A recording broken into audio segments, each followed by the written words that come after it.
What about the crowd too in the stands? So here it is, 1 and 2 go to Van Gisbergen and Winterbottom. Holden and Ford on the front row. Red Bull Racing Australia's Jamie Whincup has Will Davison, his good friend, next to him. Fabian Coulthard, what can we expect today from Fab and Alexander Premer? There's Scott McLaughlin, 19 years of age, inside the top 10. He starts alongside three-time series champion, five-time Bathurst winner, and the man who now has 90 race wins in his career, Craig Lowndes. Back to 11 and 12, Tony D'Alberto back in the Holden crew. There's Davey Reynolds with Garth Tander, makes up 13 and 14. Scott Pye, 23 years of age. He's a local Adelaide boy. He's got a lot of support, as you can imagine. He's got Rick Kelly next to him in the Nissan. Dean Fiore driving for Lucas Dumbrell Motorsport. Jason Bright will be alongside him. James Moffat, the Norton 360 Racing Nissan with Jonathan Webb. They had a good run yesterday, should have had a better result. Tim Blanchard from Dick Johnson Racing with David Wall, Wilson Security. There's Michael Caruso, the other Nissan. Todd Kelly, the fourth Nissan. Tim Slade, as we get into E63 AMG area with Johnny Reid alongside him. And the other two Erebus Motorsport Mercedes of Lee Holdsworth and Mauro Engel bring up the rear of the grid. So there's your 28 cars. We'll dance around with our onboard cameras and check out how they're warming up these tyres, how they're preparing. Everything's different this time around. The view out of the windscreen's different. The windscreen itself is different. It's not glass any longer. It is polycarbonate. These cars are safer. They went through the ringer yesterday and 24 of them popped out okay. As Mark Larkham said earlier, it's a high DNF rate here, and they managed to lower that rate, which was quite extraordinary when you think about it. But these guys pretty much have only had 3 months to piece together these brand new machines. Lee Holdsworth, blisters all over his foot. They had to use fire retardant material to tape it to the bottom of his race boot just so he could keep racing. James Moffat for the Nissan. He was inside the top 15 yesterday with Rick Kelly. Moved from DJR over to what is now Nissan Motorsport, controlled by Todd and Rick. And here's Will Davison. His head was spinning yesterday when we spoke to him at the end of the day. He was absolutely exhausted.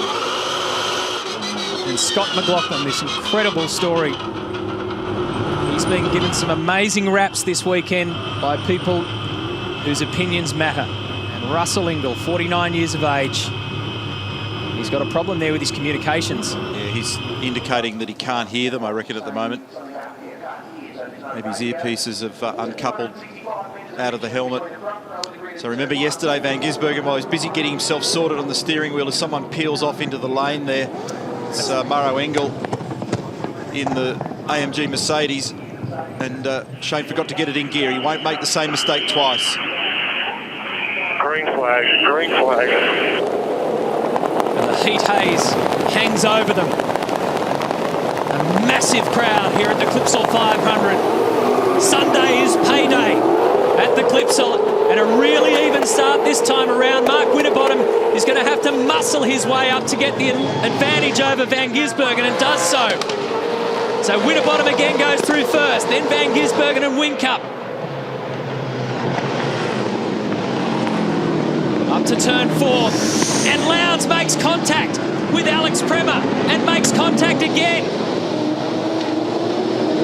Scott McLaughlin there holding off Alex Davison and James Courtney. Inside the top 10, it's really tricky. Around turn 7. James Courtney's dive, and there's more contact there. Courtney's dive on Alex Davison into turn 4 was unbelievable. They were 3 abreast and got away with it. And Tander and Davison were also bumping out of turn 6.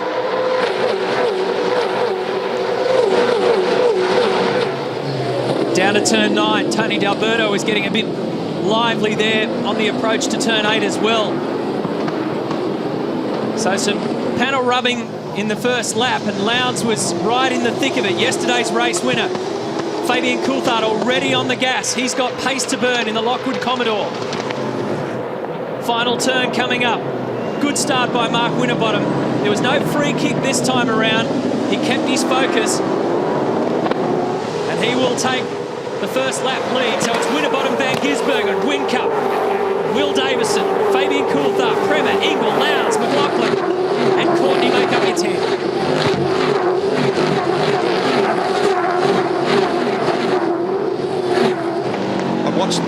start very carefully, looked at the lights and looked at the cars in the first couple of rows, and they all got away incredibly evenly.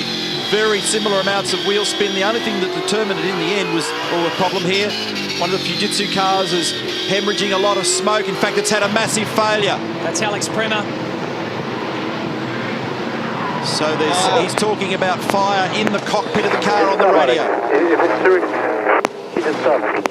Yeah, anything. Needs to find a marshalling point quickly. Needs to pull up. He's in the danger zone too. This is on approach down to turn 8. It gets very narrow down here. So Alex Well Premer. done. That was very well done. Very good level of consciousness there to move the car right over and got out of the way. And that's Van Gisbergen past Winterbottom.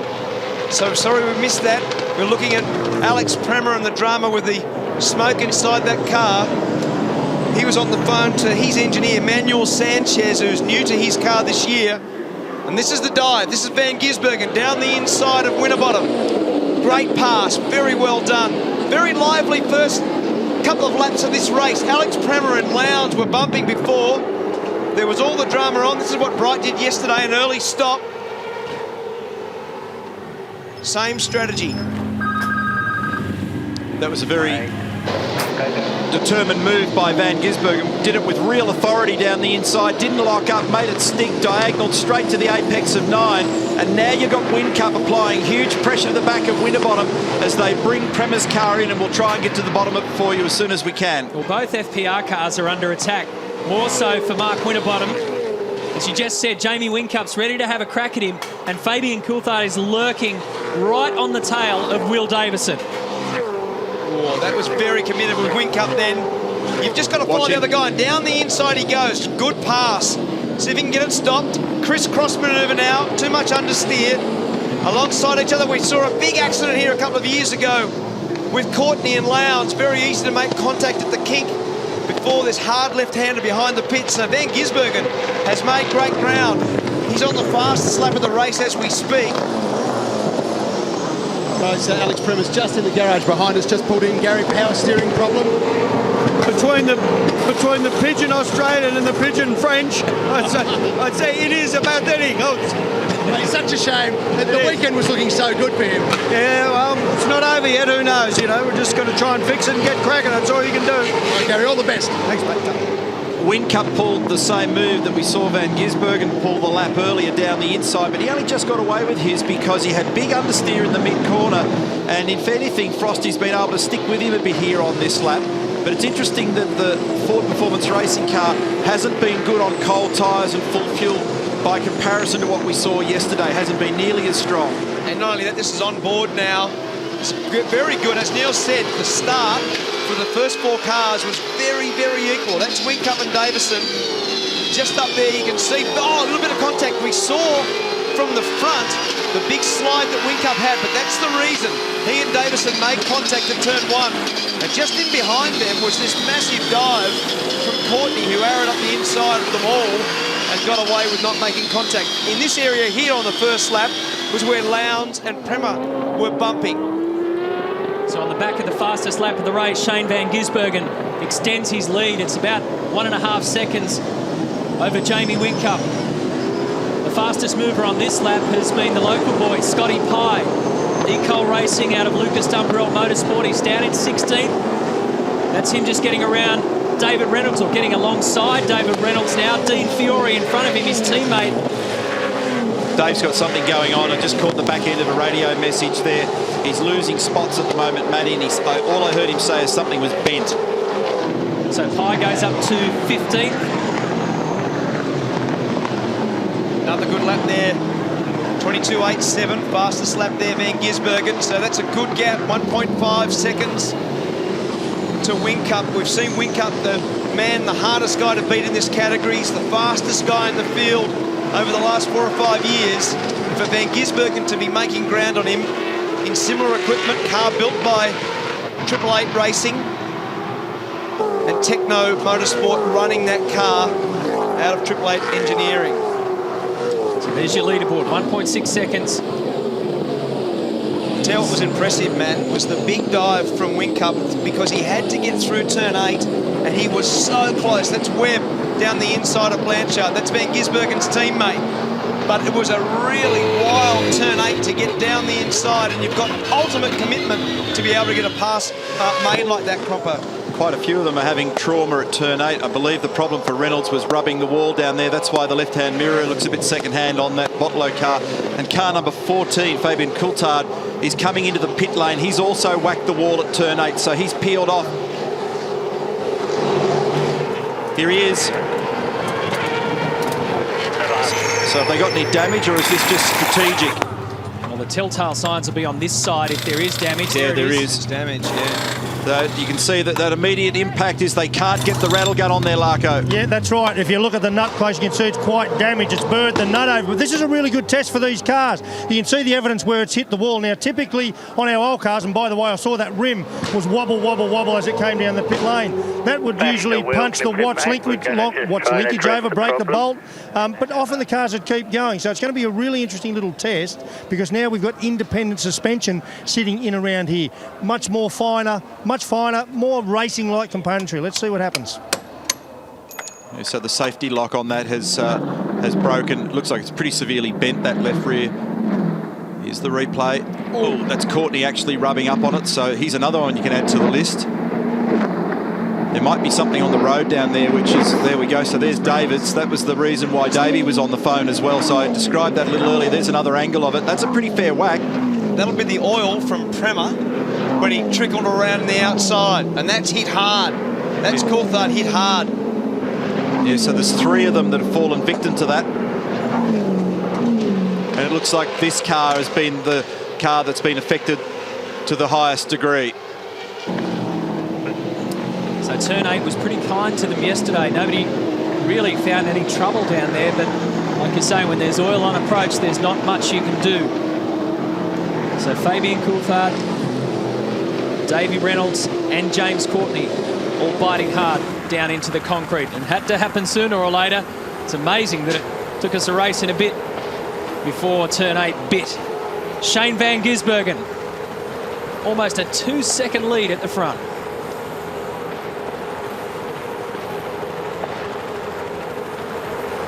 So lap 7 of race 2 at the Clipsal 500. And one of the big movers is the best of the Nissans. Rick Kelly started 16th. He is up to 11th. Picking up a spot with Fabian Coulthard heading to pit lane.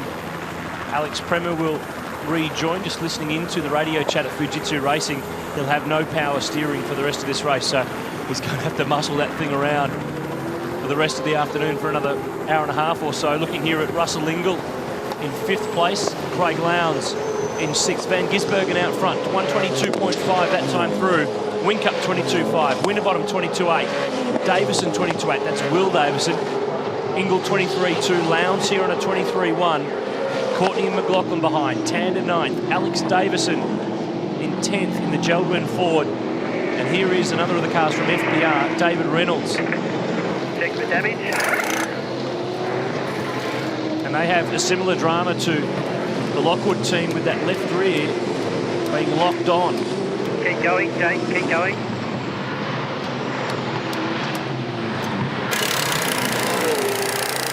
Get a wheel clip. Get a wheel clip. And as we've seen in the past, it's a composite crew for the single car teams in V8 Supercars, but this time FPR running 4 cars. So this car shares a pit boom with the Geldwin Ford. Look at this, Lowndes making a move on Ingall. Down the inside, that's for position 5. Finally, they've got the left rear off the back of the Botlow Ford. Yeah, okay, let's put it in the shed. We need to put it in the shed to fix this. So there's damage to repair on that hub from getting that wheel off and the tap with the wall, or the pretty large bit of contact that Reynolds gave turn 8 a little earlier on. Van Gisbergen's margin, 1.7 seconds out in front. 8 laps down of 78.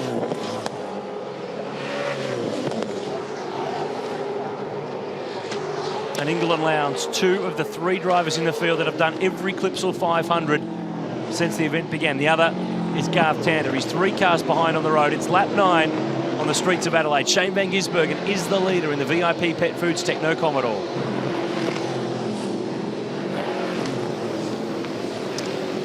Welcome back. Craig Lowndes is on the charge. He started 8th. He's moved up to 5th. He's rounded up Russell Ingall and gone past. And David Reynolds, the Bottle-O Ford, is heading to the garage.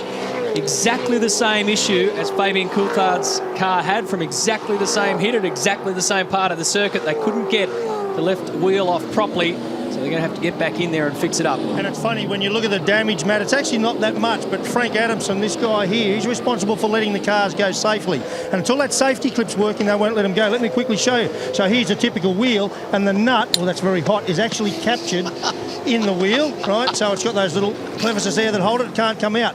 On the gun, if you look on the gun, there's that little prodder in the front there. And when you engage it on there, it pushes the safety lock in, and that allows the nut to come undone. And that's a mechanism so a wheel nut can never come off out there in the race. Problem is, when they whack the wall, they burr all that over. That little dick there can't fit inside there, can't get the wheel off. So those cars won't be going out until the safety lock works. Well done, Marco. Well, look at Shane Van Gisbergen. Everything's working for him right now. At this stage of the race yesterday, he was trying to play catch-up. Today, it's just a clear run. That's lap traffic in front of him. Van Gisbergen has a 2-second lead. Oh, you always hold your breath when you see them coming in here at turn 8. So this was the move that Craig Lowndes put on Russell Ingall down at turn 9. Very similar to the one that Jamie Whincup did on Mark Winterbottom and almost got doubled over on the crossover, but Lowndes up to 5th. Rick Kelly's having a good run too. He's in 12th position in the Nissan, not too far from that top 10. This is a good opening count for Van Gisbergen. He's out to just under 2 seconds now over Jamie Whincup. A strike against the name of Mark Winterbottom over the curbing last time through. Then Will Davison, Craig Lowndes, Russell Ingall, you just detailed, Courtney, McLaughlin, Tander, and then Alex Davison in the Geltwen entry. So Prema back on track, but with no power steers. It'll be a very long afternoon for him. Here's Tim Slade, the Erebus Motorsport Mercedes. He's got Michael Caruso behind him. So you're looking down at positions 19 and 20. With no power steering and the amount of what we describe as negative camber and caster on these cars, just in other words, the geometry of the front suspension, the steering weight incredibly heavy. I reckon you would struggle to get to the end of the race. I can't imagine in these temperatures that he'll blaze on. It's back in there again, so sure. So Lowndes fastest first sector. Van Gisbergen has made great ground, 2.5 seconds now to Whincup. It's a good mix having these two out in the circuit so close together, because the Mercs, as you can hear, have a real grunt about them this year, and the Kellys like to have a bit of extra noise emanating from their cars, which is effectively what Michael Caruso's Norton Nissan is. It's out of the Kelly stable under Nissan Motorsport. And listen to them go.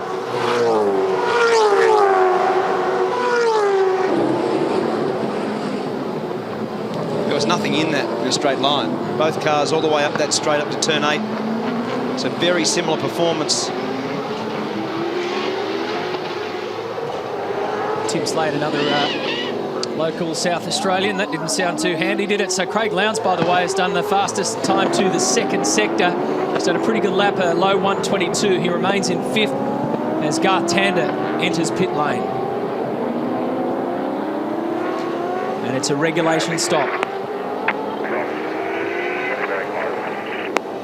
Scott Pye's in as well. Big Colin Hogg's breath support for those guys this year from Lucas Dumbrell Motorsport. 2 competitive cars that have been built by 888 Race Engineering. Tander's job done. A fair bit of scuff damage on the front left-hand corner of Tander's car. He would do that just down here at turn 1. When he turns in, there's a tyre bundle on the inside. Just grabbing the belt there, has given it a rub. Another baby in the Tander household. Just the other week. Sebastian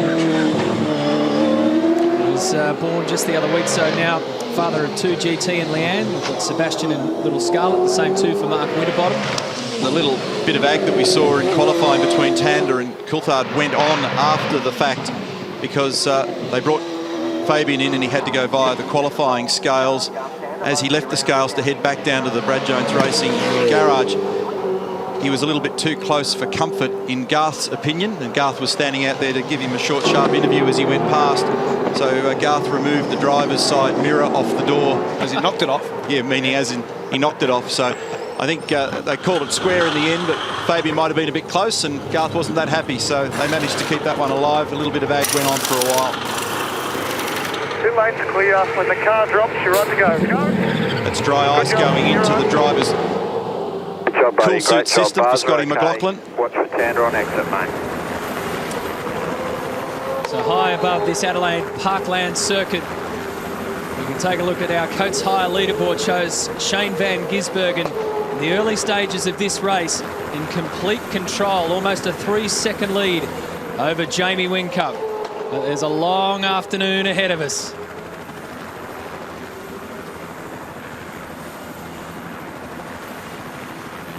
And what a great sight, the Victoria Park complex where the circuit winds its way in. You can see where it pops back out onto Wakefield Street. We jump on board with the former champ, James Courtney, 2010 champion in V8 Supercars, runner-up that year at the Clipsal 500.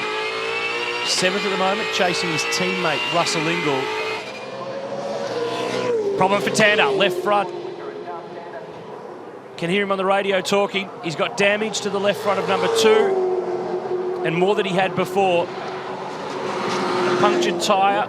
He'll limp through turn 8, get out of the way of the following traffic. Lowndes is in this time around. Fiore's in pit lane as well. Van Gisbergen's margin's 2.7 seconds back to Whincup. But it's dramas for the former champ, the factory Holden driver. See you, button time. They get a bit expressive at Red Bull Racing Australia when they have these cars in and out. There's Jason Bright. Remember, he's already been to pit lane. He comes out in front of Lowndes in 18th position.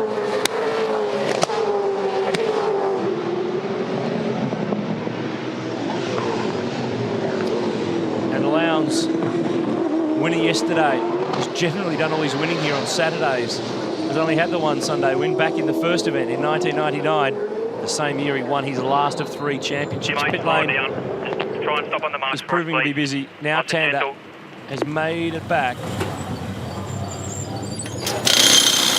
Almost throws you out with the Holden Racing Team crew in white overalls this year. That's Scott Sinclair on the radio. I think the tyres come off the rim. So let's go right from here. They're going to send him back into the battle. Okay, so we got another. Well, mate, they're going to be cold and you're going to come out.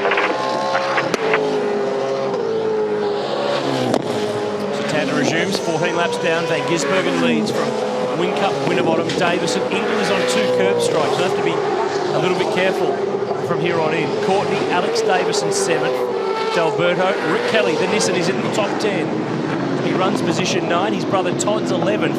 And the third Nissan of James Moffat's 12th. Michael Caruso 14th, lap 15 in race 2 at the Clipsal 500.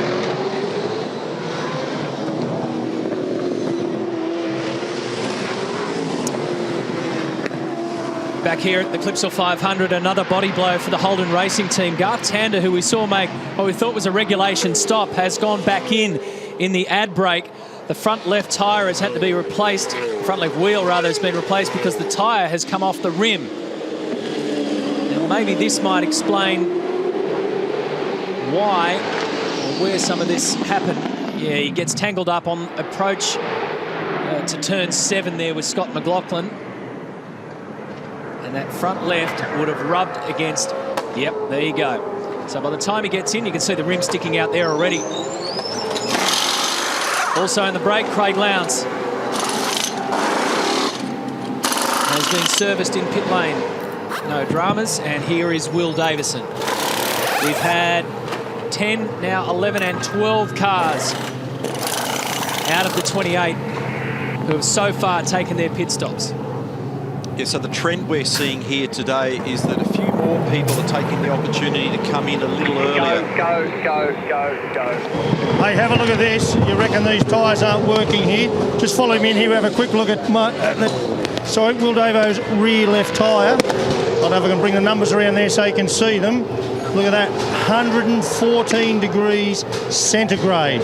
That is stinking hot. Yeah, that's crazy, isn't it? 122.3 is the new fastest lap time set by Scott Pye. So yesterday, for example, if you were with us in our coverage of the front runners, really there was probably only Jamie Whincup and Jonathan Webb that came in. There's that tyre that got plucked off the front left-hand corner of Garth Tander's car. No further action, incidentally, as a result of the contact between McLaughlin and Tander. That was the rim and the tyre that we're just looking at there inside the HRT bunker. But really only a couple of the front runners yesterday sort of coming into the corresponding period. But today, far more people are playing the game. Here's Whincup now. Clutch and brake for me, please, mate. Nice and steady. Perfect.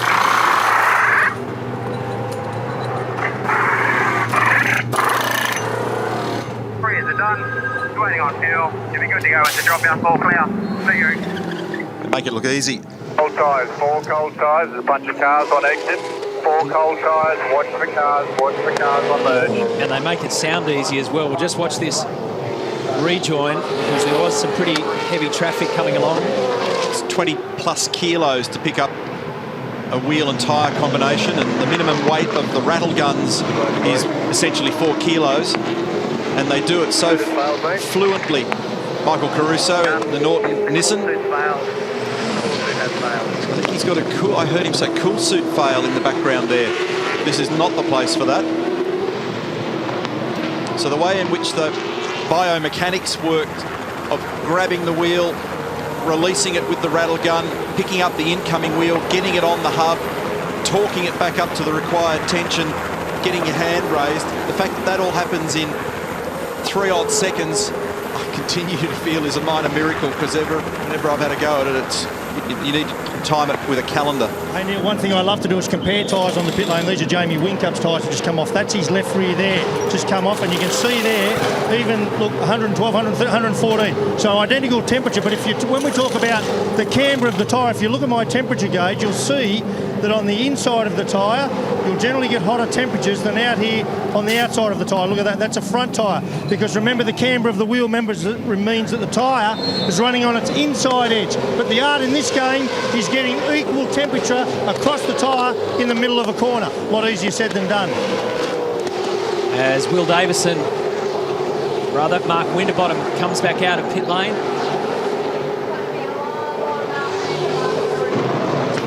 There's Johnny Reid and the Wilson security back, Dick Johnson racing Falcon. So Van Gisbergen's lead is 12.9 seconds over James Courtney. The field will need to be corrected before those figures are accurate in terms of splits. This is the on-track order. Lap 18 into 78. After 78 yesterday, safety car free. 78 last year on the Sunday, safety car free. This is one hell of a roll where we haven't activated the poor old safety car yet. I would have bet and lost the house yesterday on the fact that absolutely is going to be a safety car. There absolutely wasn't. So Rick Kelly in, Jack Daniels, Nissan Motorsport.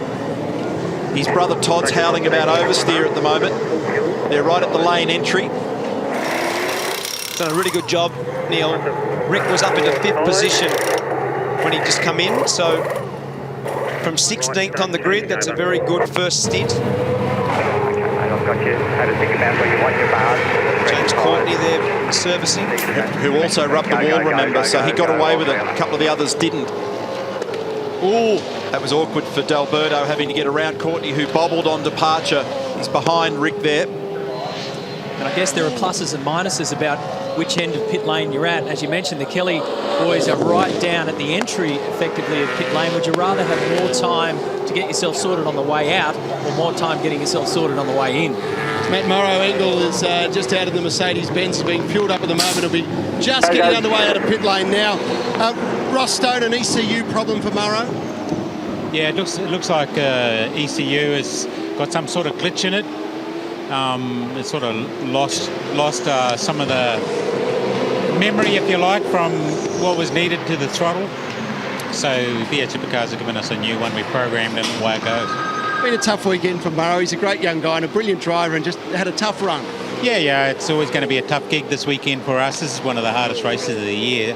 And, you know, I'm just really pleased, you know, getting here. And we got 3 cars across the line yesterday, and we're going to do the same again. But as I said to the guys this morning, that, you know, phase 1 is done. We've got to get on with them and develop them now. So we're looking forward to that. It's going to be a great year. Good luck, Ross. Yeah, cheers. When Ross makes reference to an ECU, he's talking about an engine control unit. It's a control unit in the entire field this year, provided by Motec from their operation at Bayswater in Melbourne. And that particular car, the Benz, has got a fly-by-wire throttle, much like some of the modern aircraft have that Mark Larkin was talking about before. So they've had a glitch and a failure there. They've had to put another one in, get it going again. So there's no physical connection between the throttle pedal and the throttle actuation in the car. It's done electronically. Jason Bright, remember they brought him in quite early. Lap 2, stuck some fuel in it. So he's gravitating into the top 10 here. He is 6th at the moment, well out of step with everybody else's rhythm. Brad Jones said that that may have been an option for them today, depending on how the start went. This is the race leader. 16 seconds worth of fuel. Leave and drop, top up your drink bottle. This is going to be close. Whincup may jump in. Just a reminder to hold the brake, use your blinking gear. So the gap was 38 seconds between Van Gisbergen and Whincup. He's getting 16 seconds worth of fuel, with 20-odd seconds worth of transit time. 23, he's going to be right on the mark here. You're on board and it's happening. He's going to go by. And remember, they brought Jamie in on lap 16. So that's worked well for them. Pretty much to the second, about a second difference. So that gives Jamie Whincup a net gain, puts him in the effective race lead. He's 3rd on the timing list because Jono Webb and James Moffat are yet to complete their pit lane service, but a good solid first up segment of this race for the pole sitter Shane Van Gisbergen as Scott McLaughlin threads the needle. The sole Fujitsu GRM car out there at the moment. Alex Premer still in the garage. And Scotty McLaughlin is in 11th spot. So Jono Webb and Moffat lead the way, yet to pit. Jamie Whincup and Shane Van Gisbergen will resume a pretty healthy fight once the field is cleansed. We'll take a break from Clipsal, bring you straight back on 7 Sport.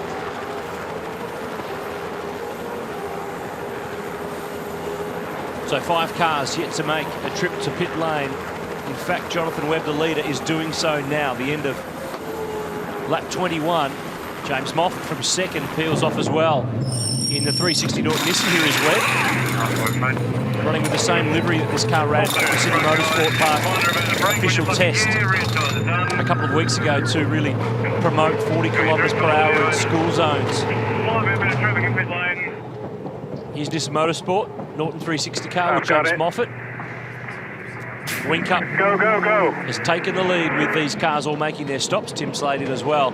So Whincup leads on the road, 3 seconds back to Big Van Gisbergen. Bright, Lowndes, Holdsworth 5th, yet to make a stop. Then Winterbottom and Will Davison, McLaughlin, Ingle and Johnny Reid in the top 10, yet to pit in the Wilson Security Falcon.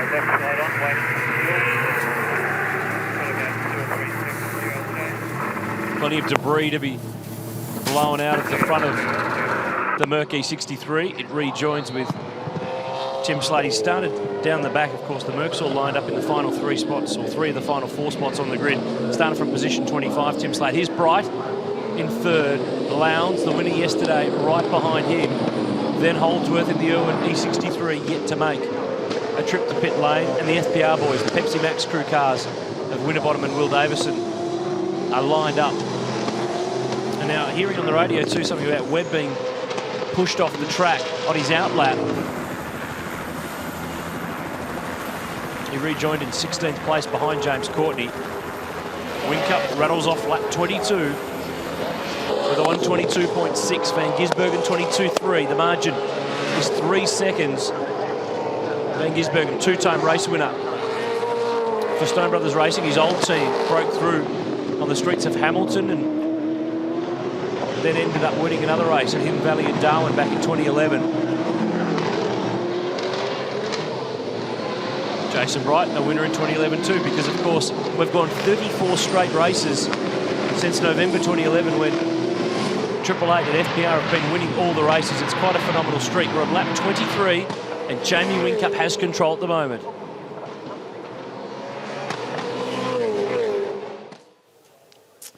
You're watching the V8 Supercar Championship on 7. Our second race of 2013. And Mark Winterbottom, even in pit lane, he can just capture these cars at their absolute maximum. Shane Van Gisbergen is second on the road, but he's lighting up the timesheet. So the field is this now. It's been cleansed mostly. Only Lee Holdsworth and Johnny Reid yet to pit. We're looking at Jason Bright and Craig Lowndes. They are positions 3 and 4. Whincup leads the race from Van Gisbergen. Behind Lowndes in 5th is Mark Winterbottom, then Will Davison. Craig's been talking about the fact that he feels though he's getting a hiding in a straight line relative to Bright. It looks pretty strong there at the moment. A little bit of that's corner exit speed by the look of it as well. But remember, there's also a disparity in the fuel loads between these cars because Bright came in very early. So he's getting towards the back end of his stint. Lowndes came in on lap 13. Jason Bright came in on lap 2. And Van Gisbergen, fastest lap of the race on the last lap there, 22.2. He's 2.7 seconds adrift of Whincup. So this race looking very cleansed now in terms of the front end of the field with Whincup, Van Gisbergen, Bright, Lowndes, Winterbottom, Davison, Holdsworth, who hasn't stopped, McLaughlin, Ingle and Pye. Ingle still no radio communication to the pit. They bring Michael Caruso in this car, which has got a problem with the cool suit system. They're going to pluck the left window out of it. They're also going to stick some ice down his back. That'll help for about a lap. Yeah, until the ice heats up, you mean? Yeah. What does it become then? A kettle. Water. The problem is what it becomes. I hope they don't put dry ice down his back. Hang out as long as you can. Then You're he'll over know 20 about laps to this stint. If you can't make that, we'll have to stop you early. Problem for Coulthard. So coasting and back into the pit lane. Oh. Wow. It's a nice pass. Actually, good presence to be able to see all that happening, and he pulled over and let He did. It was Lee Holdsworth sneak on by. Well, for both guys, wasn't it? It was actually a really good bit of driving. Van Gisbergen's gone on with it again in terms of fastest laps. He's lowered the time now to 1:22.03 and also chopped into the gap between him and Whincup. So this is Lee Holdsworth's first stop. Wheels are going on now, mate. Still waiting on fuel. So Fabian's car went into the garage in the background. And again, they're getting that air gun just into the footwell there Time to go when they drop, mate. Time to go. just try and cool off that pedal and the boot. Still waiting on fuel. Fuel's out, guys. Let's go. Go, go, go, go, go. All clear, mate. All clear. We've got Mario coming down the main straight. He's all taped up and his feet will be stinging. Watch this. Well, that's I mean, technically speaking, that'd be a blend line infringement for Lee Holdsworth, but given the fact that he's rounding up a slow car, they might go a bit easy on him at race control. Not sure that there's much he could do in reality. Well, it would have been much more dangerous to abort and spear out onto the circuit proper, wouldn't it? Well, that's right. And just in the rear of that shot must have been Scott McLaughlin, because he only just got around as Fabian turned in there, and then so did Holdsworth. So the three cars in very close proximity. Now, Bright's actually moved away slightly from Lowndes here since we last looked, which was a lap or so back. So Jason Bright is second, Lowndes fourth, Winterbottom fifth. Whincup's the leader with a 2-second margin at the moment. Bright's out of step strategically, but still running very quickly lap speed wise at the moment. So had he qualified better, he'd be in the hunt. Guys, Fabian Coulthard is in the garage again with the ongoing problems for that knock with the wall earlier on. Now his rear brakes are leaking fluid. Thanks, Brett. It seems like there's a hydraulic issue with that car, because I asked them this morning and they couldn't find where the leak was coming from the front caliper yesterday. If you recall, there was a brake problem yesterday, and now to have a similar brake problem in the race today is quite strange. Yeah, it was the front right-hand corner front brake caliper yesterday. They think it was a bleed nipple on the caliper, but they replaced it. AP Racing, the brake supplier, have got a representative here from the UK. He was happy to sign off and leave it, but they decided to change it anyway, as James Courtney ends up wide down at turn 9. And now they've got something going on at the rear, so there's a bit of weirdness happening there for sure. Now, James Courtney, not so long ago, off camera, did have some contact with Jonathan Webb as well, I believe. Big lock up here for Courtney as he tries to sneak down the inside of Rick Kelly. Very good awareness from Rick Kelly then. He didn't turn in. Courtney was out of control. He had the wheels locked. He was going to run on, and Rick could have turned in and let Courtney by effectively, turned back the other way, and very good awareness. As I said, you've got to know what's going on around you, and that was a great bit of driving. Mario Engel, mate, my sympathy to you. I mean, what you really needed this weekend was miles. You know that. You're being very patient, mate, I've got to say, because it's a very, very hard gremlin to fix. Yeah, look, it's obviously not what we want. We don't want to be sitting in the box while everyone else is racing. But, you know, these guys have worked so hard to get these cars on track, and, you know, the whole program just came together within 3 months. So I think, you know, you've got to pay respect to that, and there was always going to be some problems. Well, it seems like I'm the guy who have them this weekend in this garage anyway. I love your attitude, mate. Just gauging your comments yesterday, you are really enjoying this category though, aren't you? Absolutely, it's fantastic to be here, and look, I just want to get back out and race, but you know, we'll get on top of it. We'll come back, and I'm sure we'll progress bit by bit. So I've got every faith in my team. Good on you, mate. We'll be watching with interest. Like while you were talking to Maro, there was an unbelievable moment with Lowndes and Winterbottom. Winterbottom had a big run through turn 8. He almost got the wall. It's getting very lively between Lowndes and Winterbottom now. It looks like Lowndes actually for pace today is not as well off, and he has a dive. There'll be contact here. Oh, Lowndes gives him room. Well done, but he's on the inside for the next corner, so this is not over. He's got to hold that line. Winterbottom up the inside again. Turns it in, he's got him, because the next right-hander will suit Mark Winterbottom. So that was a very lively exchange with those two guys. And it was patience by both of them. Lowndes knew it was coming, so he waited and waited. He defended as much as he could. Frosty knew he was going to get him, but he didn't bother taking the lunge first up. He let it breathe for a couple of turns and then got the move done. Your observation of his car, Craig Lowndes' car, as Michael Caruso gets attention to that cool suit and his driving suit with a bit of ice there shoving down there at the moment. I reckon your observation's right on the money there. Lowndes' car just doesn't look racy. When you see him sidestep into turn 4 like that, he knew he was a shot duck. He didn't even bother to argue, so it only took a couple of corners for that deal to be closed and for Winterbottom to be able to get by. If Craig felt that he had something to fight with underneath him, he'd hang on by the fingernails there. Really good bit of driving. That's the most aggressive I've seen Winterbottom for a while. That move through turn 8, he was absolutely sideways at one of the fastest, most dangerous corners. And now Davison is coming up to do the same thing. This is the pass we were talking about, and Neil correctly said that he could have turned in, he gave him room, he knew he was over. And this was sort of a long-winded pass by Mark Winterbottom, but he ended up at this point having to yield. Lowndes gone. They got down towards turn 7. There's Craig skating over the back of the curb, and he's effectively surrendered, but he's now under big pressure from behind by Will Davison as they continue to attend to Michael Caruso and the problem he's got with the cool suit in there. They're trying to shove some ice in there, but that's going to be a short-term solution to the problem for those guys. Well, they've got his health at the top of the list. They had a good chat to him about it. If you can't handle it, we'll just bring you in. Jamie Whincup leads this race. This is the view on board from Will Davison's Pepsi Max crew forward, looking forward at Craig Lowndes. Behind Davison is McLaughlin, Ingle. Scott Pye's in the top 10. He's up to 9th. That's a great job from the rookie. He started 15th, so he's banked 2 top 15 qualifying efforts in his first 2 runs in the main series.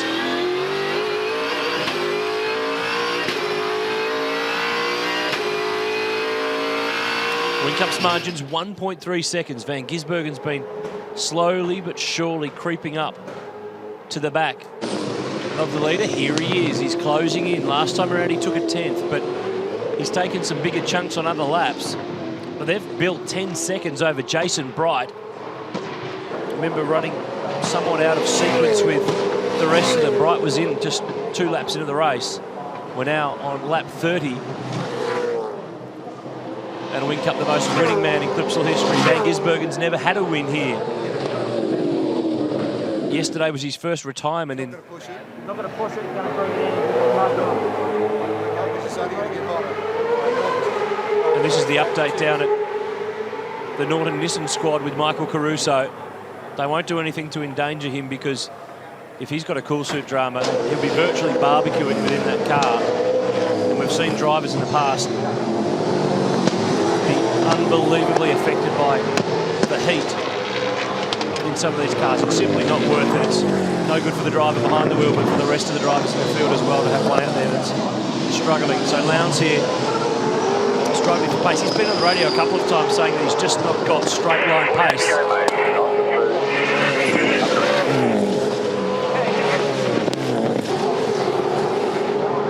And Davison is closing on in to try to get the same move that his teammate Mark Winterbottom grabbed.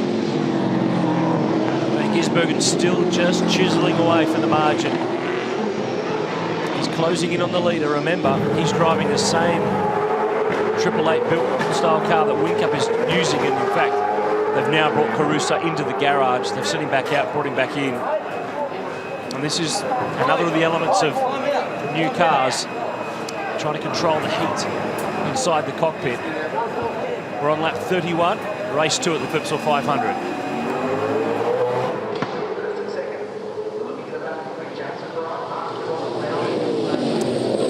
30 laps done in this 78-lap race. Jamie Whincup is being hounded at the front by Shane Van Gisbergen, who is closing the gap. Now, you'll remember when Michael Caruso came in when we left you on the break, they ripped out the left-hand rear window there just to try and make sure that he's got airflow. The medical team have also been on this, and the team have assured them that they're not going to push it. In fact, they haven't. So this is a cool suit fail that could really endanger the health of any driver. This has got nothing to do with the car itself, but effectively Michael Caruso is a fit young man, just couldn't go any further, and it's much better to bring him in, take him out of the car and make sure that he gets the attention that he needs instead of trying to push on. And talking about pushing on, here is Mark Winterbottom getting past Jason Bright, and just further to that, you'll hear us talk about cool suits. The problem is, Scafey, when they go off, when they're not working, they do the exact opposite, don't they? Oh, they're like an electric blanket, and the water flow through the capillaries that are inside the vest keeps you cool. If it works nicely, it's a really nice thing to have, but when they're not working, there is nothing worse, and that's obviously the effect that it has on Michael Caruso, and it's debilitating. It's effectively that level of dehydration has smashed him today, and that's something that you've just got to be able to deal with. And for that, at that point, they've done the right thing. The team and the medical crew have done the right thing and pulled him out of the car. Now the gap's also narrowed between Whincup and Van Gisbergen just in the recent past too. It's 3/4 of a second, folks, so just keep a bit of a weather eye on that one. And you can see that Winterbottom's got a bit racy there in the last lap or two as well, and he's been able to clear Jason Bright, who's near the end of the tyre life on this cycle of tyres. And here's that margin first to second that I just made reference to. So the string between those two has got shorter. Now Whincup came in on lap 16 and Van Gisbergen on lap 20. So 4 laps difference there should play into Shane Van Gisbergen's hands the longer this goes on. And that's what's unfolding. Look at that, green boxes over the course of the last 4 laps. And like you said, it's down to 3/4 of a second. It was drifting out towards 3 seconds at one stage. And this is what we missed out on really yesterday with Shane Van Gisbergen and to an extent Jamie Whincup in the middle of the race. We didn't get to see their true pace. They had different problems at different times. And now we're seeing them with no dramas, going flat chat at the front of the field, waiting, trying to drop Mark Winterbottom, who's 13 seconds back from the lead, but he's coming. Riding on board here with Will Davison, the Pepsi Max crew FPR Ford. Your telemetry will take you through as he comes around the turn 10, 11, 12 complex. The pit lane on his right-hand side, the family fun park on the left-hand side. Now let's just sit with Will here as he takes aim up the main straight.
that was also a good illustration of what was going on ahead of Will with Craig Lowndes and Jason Bright.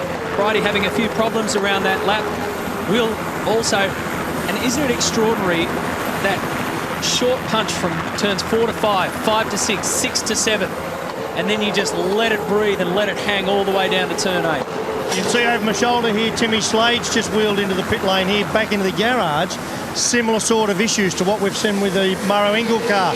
So clearly, I think now, I wouldn't say it's an ECU. I don't know, my guess, knowing on the other car that they've changed throttle bodies, they've changed sensors, they've changed loom components, they've changed the ECU.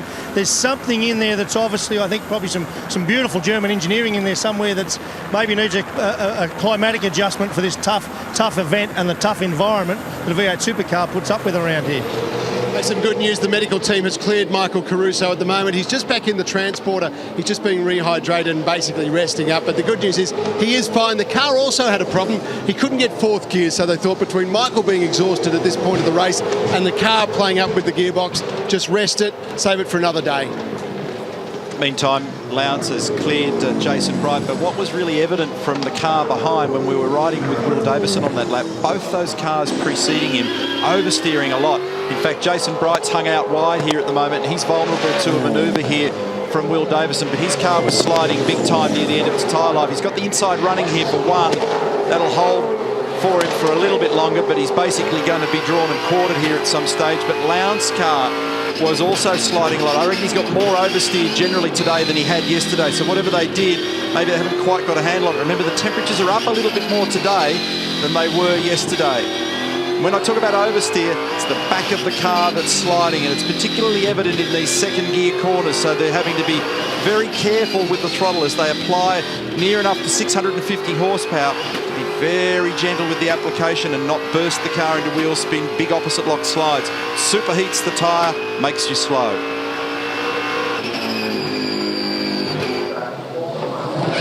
Good run there. Someone's having some drama up in front. 9, yep, for sure. Ahead of Craig Lowndes. Oh, that's Winterbottom. Winterbottom has had a big moment at the hairpin. You can hear that tyre squealing. It'd be hard to imagine it not having a flat spot after so much squawking in the background. Very good job there, Craig Lowndes, because that can be very distracting when you see that up ahead. It's easy to make the same mistake. And a very good pass there with Will Davison. I see the amount of drama that he had there. Bright just can't get it turned at the final corner, can he? And they'll have to put a lot of fuel in Bright's car when he comes back in, because they brought him in early. And a hop against Mark Winterbottom's name there. So because he was being threatened by Lowndes, he chose to basically take the fastest possible line through the chicane across the curbing, because he's vulnerable to Lowndes at the end of Wakefield Street on the approach to turn 4 on the bumps there. He's got 2 now also, so you only get to 3, then you get the bad sportsmanship flag. If you have one more hop, a pit lane penalty. And he'll be a bit frustrated by that, because a bit early in the day to start seeing numbers that are right up there. There, his Winterbottom running wide at turn 9 after the big lockup that you heard in the background. So there are a couple of very good little battles starting to brew up nicely here. Lowndes on the attack, looking for the diagonal run down the inside under brakes. He's on the maximum brake pressure performance of that car, but he didn't get clean enough down the inside. Frosty's a wake-up, so big arm wrestle here. And remember, in the 2012 season, all the races were fought and won between 2 teams. 888 Race Engineering, who this year are Red Bull, Ford Performance Racing, who this year are Pepsi Mac. So it's extraordinary to consider that we've still got a battle going on with these guys. But the joker in the pack, it seems so far for this year, is Shane van Gisbergen. He's second. He's in a 888 built car, but with VIP support in the Techno Autosports car, and he's still coasting along nicely in second. That gap, by the way, as you've probably seen on the ticker, it's just opened up ever so slightly. It's just a little over 2 seconds between Whincup and Van Gisbergen again now. It got down to 0.7 only a few laps ago, so Jamie's eased her away. FPR and 888 have cleaned up the last 34 straight races. Somebody's got to break their stranglehold. Well, definitely in the new regime with the new car, there are a lot of other drivers in contention. We saw Coulthard yesterday and today. We've seen Van Gisbergen clearly there. We saw Both the GRM cars very strong. And down the inside, close. Oh, not quite enough. That's 2 laps in a row for the same sort of manoeuvre. We're definitely seeing some of the smaller teams with good equipment operating very well at the start of the year, which bodes well for a good season of racing. Pretty sure Lowndes knew that he couldn't get that job done down there at turn 9, but just thought he'd telegraph the move anyway to Mark Winterbottom. The race is on at the front between Whincup and Van Gisbergen.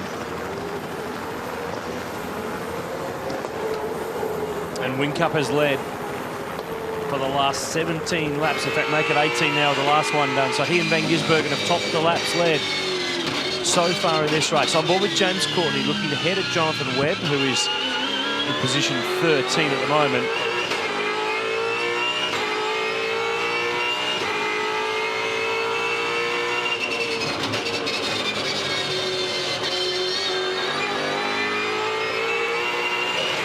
Courtney, one of the drivers without a curb hop just yet. There are a few that are starting to tread a bit carefully. 2 for Winterbottom, Ingle, Pye and Alex Davison. So 4 of the top 10 drivers have 2 curb hops at the turn 2 chicane.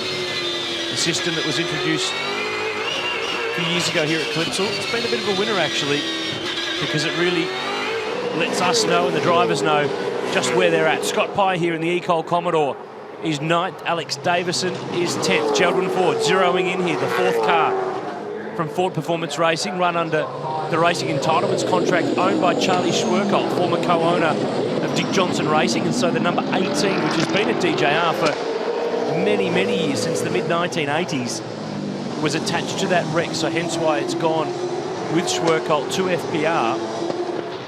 Plenty of fans in the off-season were petitioning for the number to stay at DJR, but the numbers are attached to the wrecks, which are effectively what we formerly knew as franchises. Tony D'Alberto is going with them too in the Highflex Commodore. Jason Bright in, second pit stop for Team BOC. Remember, he pitted back on lap 2.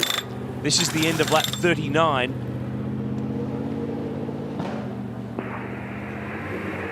Okay, got a clear exit. Chris Clark on the radio there. Waiting for fuel, tyres are done. Still a clear. Fill this thing up as much as it will take to get them to the end of 78 laps. We're at half race distance. Go. Now he's good to go.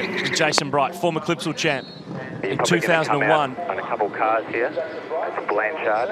Heads back into the race. We're on lap 40. Jamie Whincup leads. The margin is 1.7 seconds.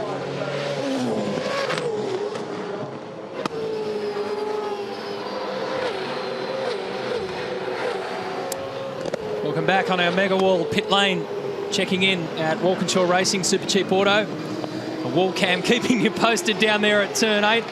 We're on board so many cars. Race control still yet to be called into action in terms of safety cars. And while we're in the break, on track, you'll see that Jason Bright is back out there, but he has done that pit stop. Remember, they played the early card with the Team BOC car. He was in on lap 2.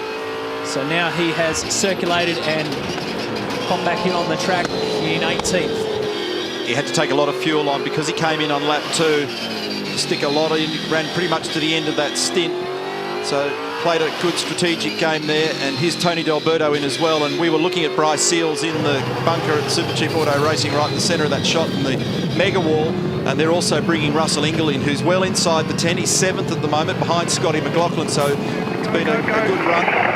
That whack with the wall hurt him yesterday, and then remember they got stuck with a tyre on the right rear for a double stint, and they broke a front anti-roll bar after the wall contact. So today it's rolling along a lot better for him.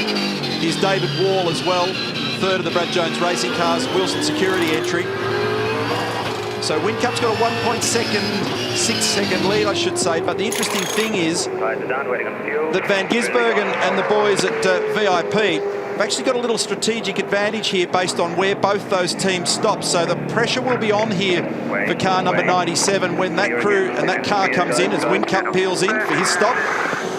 Because these guys are trying to second guess that now, get onto new rubber and arrest that problem. Three is done. No. You're not done. Three is done now, sorry. Still enough in the pit lane. You'll be good to go once we drop you.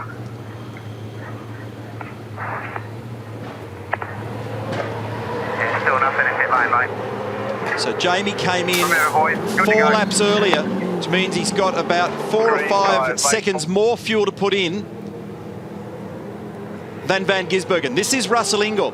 Now that's critical. So it's 1.6 seconds between Whincup and Van Gisbergen. So at the moment, strategically, the odds are in favour of the young Kiwi. The pressure will be on when they take their second stop at Techno to see how those guys perform and whether or not this little jump onto fresh tyres for Whincup gives them a yield. That's what we'll be watching for. And they will have to do a perfect pit stop, because that's what that one was from Red Bull Racing. And they've got the advantage, but they've got to get into the lane cleanly, get all 4 wheels and tyres done. And here's the moment of truth. Get the fuel in. He's got to pull up on the mark. He's got to execute this with Swiss watch precision. And that's something that Triple Eight, that Red Bull Racing have been very good at over a long period of time. They've got the advantage. Can they capitalise?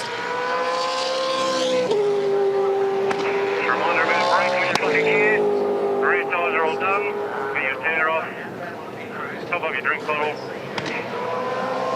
Got about 4, 3, 2, all clear, all clear. Look pretty good. They've got a margin. It looks like to me they're going to hold on here. So here we are into the final corner, turn 14 for Whincup. Meantime, Shane Van Gisbergen has got the pit lane speed limiter flicked off and away he goes, and they hold that cushion. So they didn't fumble the ball under pressure. Great work, Techno Autosports and Team VIP.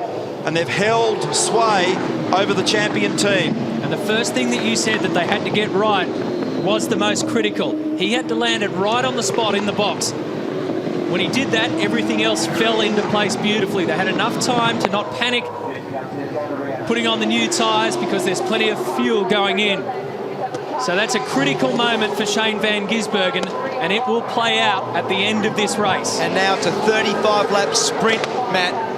With, you can see Whincup basically in all that 4, 5, 6, 7 area, at about 100 metres between the corners, and Whincup can see him. So Whincup is going to hunt him down, and let's see what happens to the young Kiwi. This will be fantastic.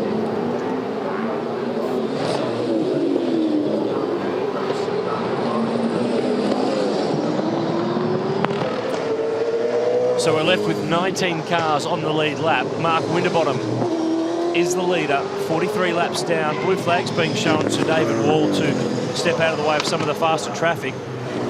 Scott Pye pitting from 4th spot this time around. So a range of drivers really starting to take their second stop, and from there we'll be good to go to the end. Winterbottom leads 9 seconds back to McLaughlin. Top 5 yet to make their stop. Van Gisbergen 6th on the road. Then his teammate Jonathan Webb just behind has done 1 stop. Then this man, Jamie Whincup, Mr. Clipsal, no doubt about it. Holds all the important records. 4-time Clipsal winner, 4 Clipsal poles, 7 individual race wins. There's not too much that J-Dub hasn't done on these streets. Remember, he won on debut for this team back when it was Team Better in 2006. New challenges this year. VF Commodore, car of the future regulations, new manufacturers, a new challenge for the champ as he chases a record equaling 5th championship. If he can do that, he'll join Mark Skate, Pete Gagan and Dick Johnson on board with Will Davison in the number 6 Pepsi Max car, 13th spot. So the reigning Clipsal champ is a bit further back. His teammate is leading the way out in front. Davison's completed 2 stops. Winterbottom, of course, has done the 1. Scott McLaughlin peeling off from 2nd spot in the Fujitsu Commodore, and plenty of debris on the track here. Where is this? Looks like turn 4. It's off the racing line. Either way, you wouldn't want to clean that up in the grill of your V8 supercar. Jonathan Webb has peeled in this time around as well. And this is Tim Blanchard by the looks of things. No, it's Johnny Reid in the 2nd DJR car. It's crabbing down the road. It's got serious damage. And the young Kiwi has yet to finish a V8 supercar race, and it looks like the streak might continue. He's made it back to pit lane. Okay, mate, just pull it up under the pit. So you can Wally Walburn on the radio. We'll see when you're coming in the pit. Lap 45. Mark Winterbottom leads the way. 34 to run. But look for Van Gisbergen, look for Whincup. It's setting up an epic run home to the checkered flag.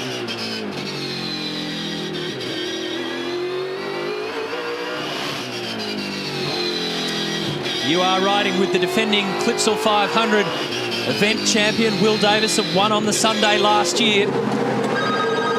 Down here at FPR, there were problems in the pit stop.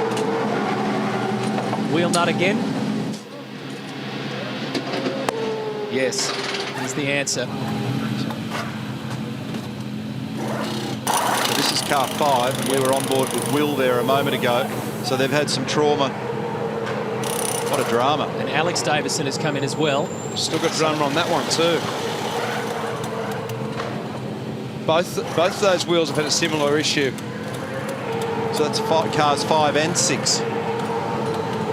Wow, that's a shame, isn't it? Given all the hard work they've done in the course of the afternoon. Massive amount of time burnt. So finally, Winterbottom heads back out. This is going to cost him dearly, and can you believe it? Alex Davison, exactly the same thing. And stalls. Rick Kelly. Here's a moment. This is a special moment.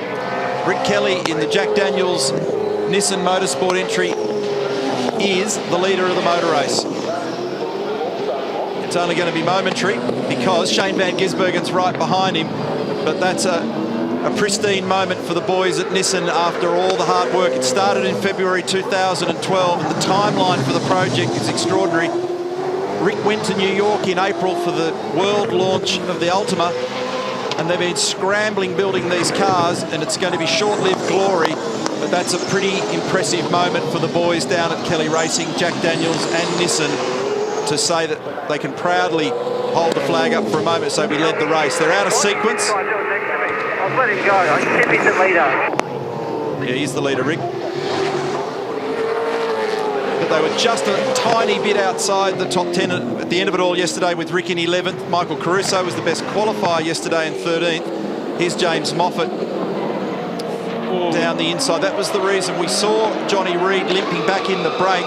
He's got a broken right rear suspension. Ian Wally Walburn was on the phone. Thought it might have been a puncture, but it's way more sinister than that. It's broken a wishbone or a toe link, and it's back in the pit lane. So big moment there for the Nissan fans. And you know what? We've passed another milestone. When we got past lap 44 here with no safety car yesterday and no safety car on the Sunday last year, we've done more than 200 consecutive laps of the Clipsal 500 without safety car intervention. Doubt that will ever happen again.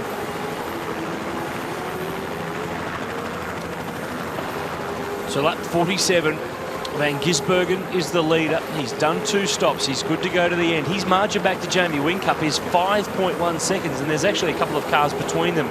Rick Kelly and James Courtney, who are yet to make their second stop. So things are looking good for SVG at the moment. This is Tony D'Alberto chasing Mark Winterbottom. Disaster for FPR.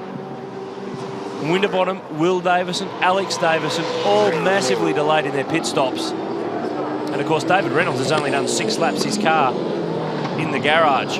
There are 21 left on the road, 7 in the pit lane, with various problems, whether it be mechanical or driver health in the case of Michael Caruso.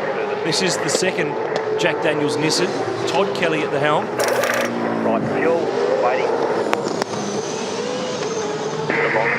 Long fuel. 15 seconds to go. And his brother Rick did lead officially for 2 laps. So historic stuff for Nissan Motorsport at Jack Daniels Racing.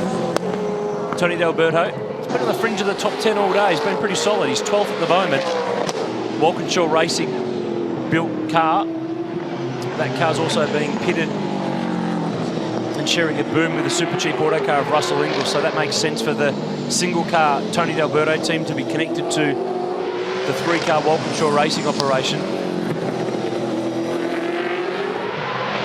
And can you imagine the steam that's coming out of the ears of Winterbottom and Will Davison and Alex Davison? They couldn't do a thing about it. They had to sit and wait and watch. Will Davison is 9th, Winterbottom's 11th, Alex Davison is 16th. With 31 laps to go, Rick Kelly peels in this time. So too does James Courtney. And Van Gisbergen continues to lead the way. Here is Rick Kelly. being engineered again by Eric Pender. They worked together in Rick's championship season in 2006. Hey mate, I've got you. We're one of the last stop, so where we come out. James Moffat in as well, the 360 Norton Nissan.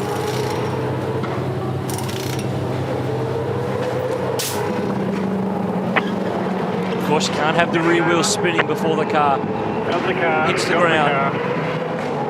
Now, bad sportsmanship flag will be given to Scott Pye. He's now reached 3 curb hops. One more, and the Ecol Commodore will have to visit for a pit lane penalty. It's lap 49. Shane Van Gisbergen has control.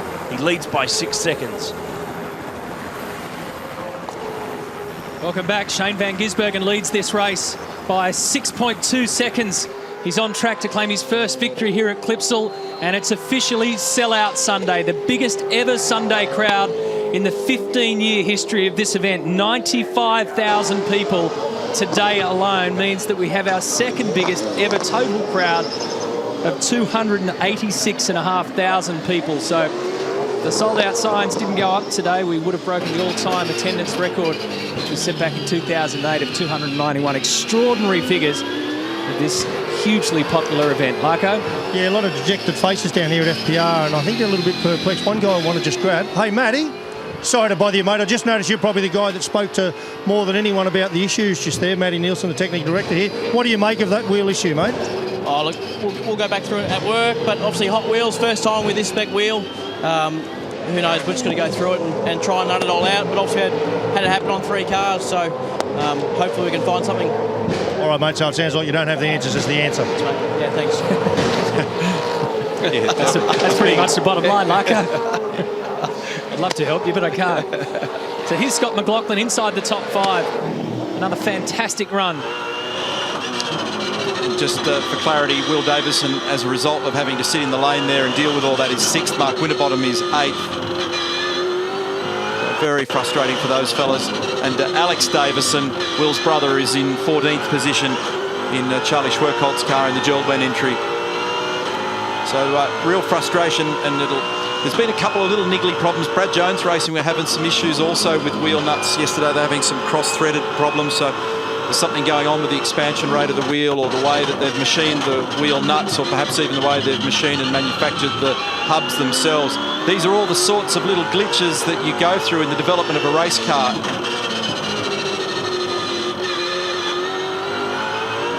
Yeah, and I think, Neil, to add to that, you know, you saw some of those wheel nuts that got stuck on the cars earlier today, because the nature of the rear suspension of these cars and the way it all works, I just am guessing that they're hitting the walls at a slightly different angle, because we really haven't seen that done like that before.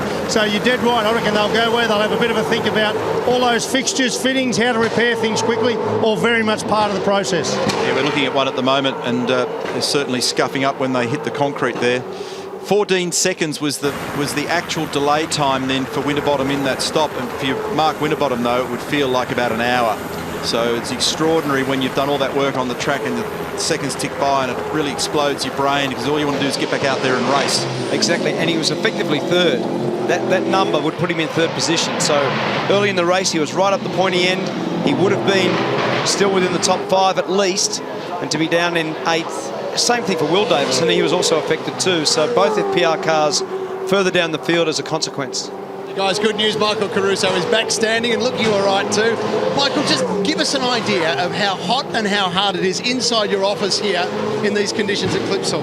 Oh, look, clearly the ambient temperature's well up over 30 at the moment, and that's going to mean anywhere between 55 and 60 inside the car. But obviously when the cool suit fails, the water gets hot, ends up being over body temperature, so it becomes extremely tough. And obviously then you have the whole inside of the car with the exhaust, and the footwell's getting extremely hot, so it made difficult conditions, but I'd rather bring it back nice and straight so the boys don't have to spend the whole week fixing it.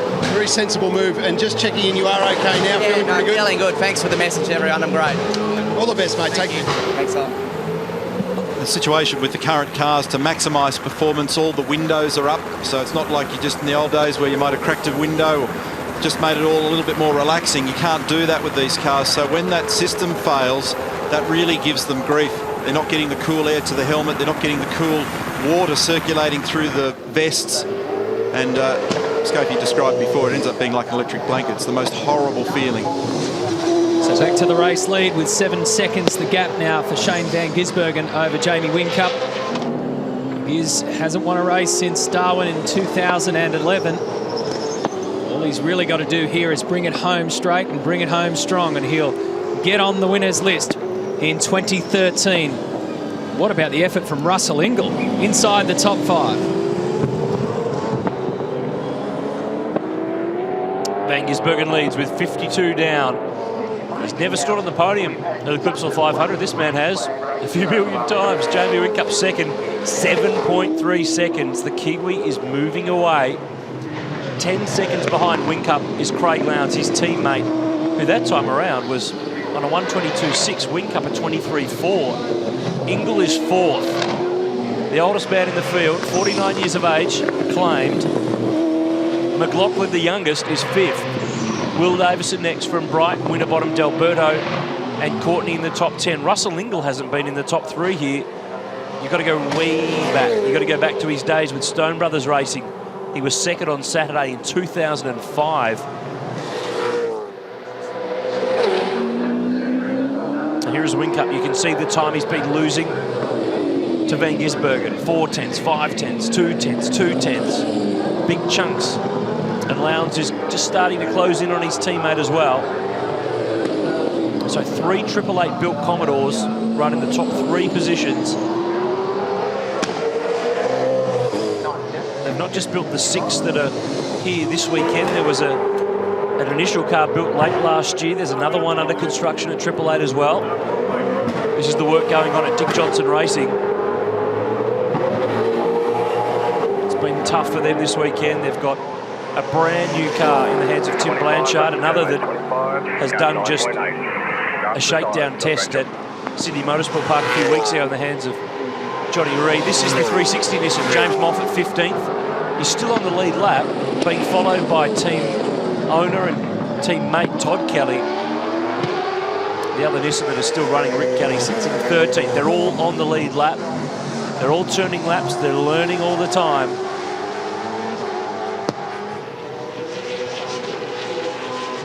Great to see Nissan back in top-line touring car racing in this part of the world. A lot of eyes overseas keeping an eye on this program. We're on lap 54, 25 left to complete.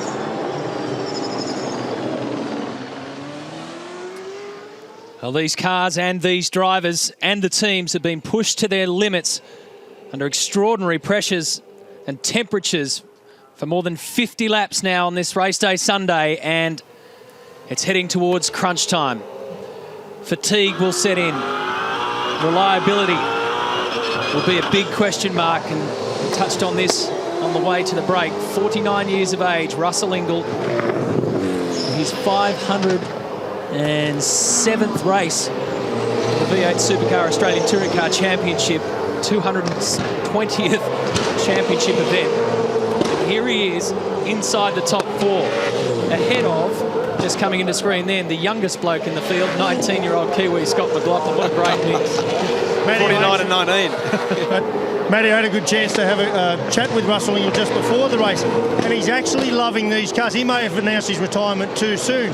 He says, particularly what he can do, he said, as he goes into these corners, these ones we're talking about right now, he said, where he'd usually have a bit of a stab at the brake, a decent stab at the brake, what he can do now is not go as hard on the brake, and the car rolls through the corner so much nicer, he said.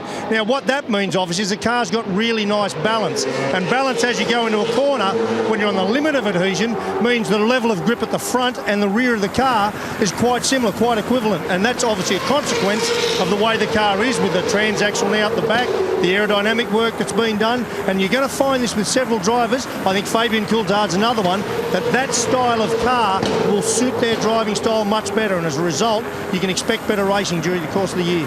Do you think Russell's enjoying it out there, Larko? I think Julia Ingall's enjoying it as well. Julia, this is fantastic. What have you said to Russell this morning? I don't know if it's anything to do with me, and I'm not enjoying it here, so I'll be happy when it's over, to be honest. 23 laps still to go. If feeling a bit nervous. I will leave you to it. It's fantastic to see the great man out there doing so Yeah, well. he does all right for an old boy. Don't worry, Julia, we'll lead the sledging. You have to go back to 2007 at this event to find a result that's been as good as this for Russell. He finished fourth on the Sunday in the Stone Brothers Racing Falcon, and you have to go back a couple of more years to find his name on the podium. So if he can push on and maybe round up Craig Lowndes, well, he's done better lap times, 2 laps out of the last 4, so it would be a fascinating finish, wouldn't it? It would be. It's been a long road for Russell. It started at the Twilight meeting at Eastern Creek in 1996. And around and around and around he's gone. 18 years in V8 supercar racing. And he lost his birth certificate. Yeah, he's been 49 for 5 years. That's right. It was only his birthday the other day. So he's done it all. He's won the championship and he's won at Bathurst. He's had 1 pole position. He's got a few more laps left in him at this stage, Russell Ingall.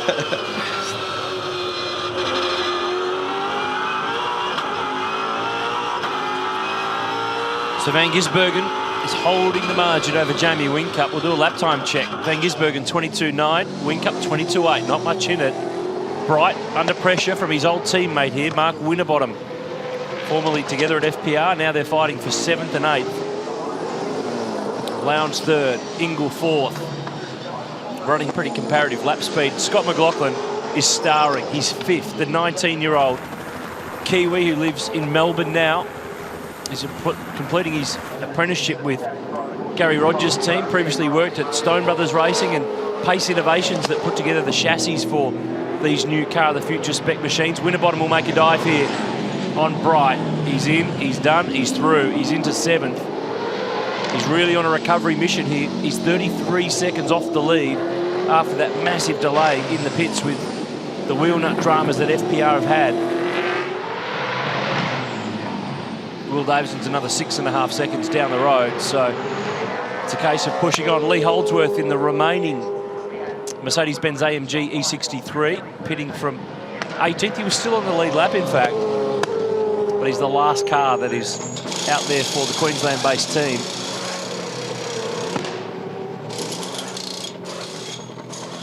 Okay, mate, we're just getting finished now. You're going to top up your cool suit. And they're still working on keeping him cool in that cockpit. They've been in the driver's door at each of the stops to just do whatever they can to help him out. Now, Alex Davison's on the fight back mission here. He's chasing Rick Kelly. He's chasing Scott Pye. These are both cars for position, 12th, 13th and 14th. Scott Pye stepping up from the Dunlop Series last year, runner-up in the development category for 888 Race Engineering, and he drove for this team, Lucas Dumbrell Motorsport, at Sandown and Bathurst last year, so it's not a totally new environment. Now, here's something. Will Davison has just done his 3rd curb hop, 1 more, and he will take a pit lane penalty. So he and Pye are the 2 drivers out there at the moment that have no free lives left. 1 more, and they will send themselves down pit lane at 40 kilometres per hour. Van Gisbergen's holding the margin. It's just over 7 seconds. Techno Autosports have never won a V8 supercar race. Jonathan Webb did, but it was in a car run by Dick Johnson Racing in Sydney a couple of years ago. They've got their best chance today. We're on lap 58, 20 to go. He leads by 7 seconds over the reigning champ. At this stage of the race, you need to find as much as you can, as quick as you can, and Will Davison has been busted for curb hopping. He's been shown the bad sportsmanship flag, car number 6 in position 6. We're taking a look at Scott Pye, who's inside the top 15. He's 12th. And Jason Bright, who we saw just before we went off to the break, is struggling with the cockpit temperatures of the car. I've just got a message out of the BJR bunker at Team BOC, and that's the issue in there. And here he is being dive bombed by Mark Winterbottom up the inside at turn 4. A lot of the cars are riding better today. It's really evident. You can see it clearly. They've definitely got a better handle on getting the cars matched to the road up there and getting them through these tight 2nd gear corners, and that was a textbook manoeuvre by Winterbottom up the inside. Bright didn't really bother to even fight it, and as I say, he's just feeling a little worse for wear at the moment, so there may be an issue with the cool suit, or he's got another issue with just excessive cabin temp. It's a good run here from Rick Kelly. We've said it a couple of times today. The car looks very, very good. Superb performance all weekend from him. 11th yesterday. And at the front of the field, Van Gisbergen has an all but 7-second lead over Whincup, so he's been able to maintain that gap. Well, guys, one bloke who spent a lot of time in the garage here with the Red Bull guys, and Casey Stoner, you have spent the last 12 months when you can getting in and out of this garage. Now you are a fully fledged V8 supercar driver. How do you assess the weekend? I wouldn't say I'm a V8 supercar driver yet, but you know, I'm having a crack at it. No, it's been a good weekend, to be honest. You know, I had so many things to learn this weekend, and you know, curves was the first one. You know, coming out and learning how to hit them and drive off them nicely without upsetting the car too much. There was a lot going on. Being on track with that many other cars, you know, start procedures, all that sort of thing. There's a lot to sort of fill in, and you know, we learnt where the limit was when you flat spot tyres. You know, we just kept running it on it, kept making the flat spot bigger, and eventually we punched it. So we now know where that limit is to come in the garage. You know, lots of different things. And then on Saturday we had to start from the back of the grid and learn to race with a lot of guys. So to be honest, I had a ball. It was disappointing I didn't get to race properly on Friday, but in general it's just been fantastic driving the streets of Adelaide and really getting to enjoy it. You'll be back soon? Yeah, definitely, hopefully, but I need a little bit more time in the car and get a little bit more comfortable first. Well, fantastic, mate. Well done on outstanding achievement this weekend. Good stuff. No problem, thank you. He went into it with everything he had. Casey Stoner, he's been a great addition to this event, and it'll be good to see him throughout the course of the year in the Dunlop Series. You'll see every single race on 7 Sport this year. You see the different display in the cars this year as part of the Motec system that's basically a control unit across all the teams now. Gear position, Mark Dutton in the background, 5th gear. There's the lap time, 23:02. And we're also noting there before the front and rear anti-roll bar positions on the very bottom of the display. And there's going to be an upgrade to this in the not too distant future, CFB and RB, so roll bar positions. And the other thing that's interesting is they're going to be able to customise this information to the drivers a bit later in the year. So we'll stay on board here. So look for the lap. So in the centre is the lap counter for what your lap time is. So you can see that now 1.05. So it's 1.05 down on their datum lap. At the end of the lap, that will come up as your lap time. Just below that, 0.08 and minus 0.08 is the brake bias. So that will be slightly to the rear. And as Neil said, then there's the 2 sway bar settings at the bottom. And the driver will, relevant to each corner, look at that number in the middle of the screen for the lap time to see how your lap's progressing. So every time you come out of this left-hander, you have a look, it'll be about 2 seconds. So he'll be using that as his own gauge for lap speed. Each and every lap, about 5 or 6 spots for the lap. And the top of the wheels just masking the shift lights for us at the moment. They illuminate through different stages and they're completely programmable so that the drivers can determine where they want to do their shifting and the efficient way to do it. And there's the lap time, 22.87. So you were riding with a lap then, it was 1.5 tenths quicker than the previous lap. In the shorter, lower gears, you change the way those lights stage on the shift pattern across the top.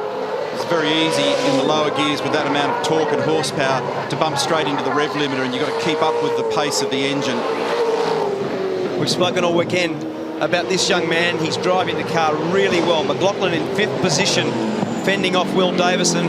It's been a very mature drive, very good performance yesterday to be 6th, and again today now to be in the top 5. Another bloke driving really well, Scaife, is Fabian Coulthard. Let's just put the DNF aside for a minute, mate. From the moment you put this car on the track at the test day at Sydney, all weekend, it is fast.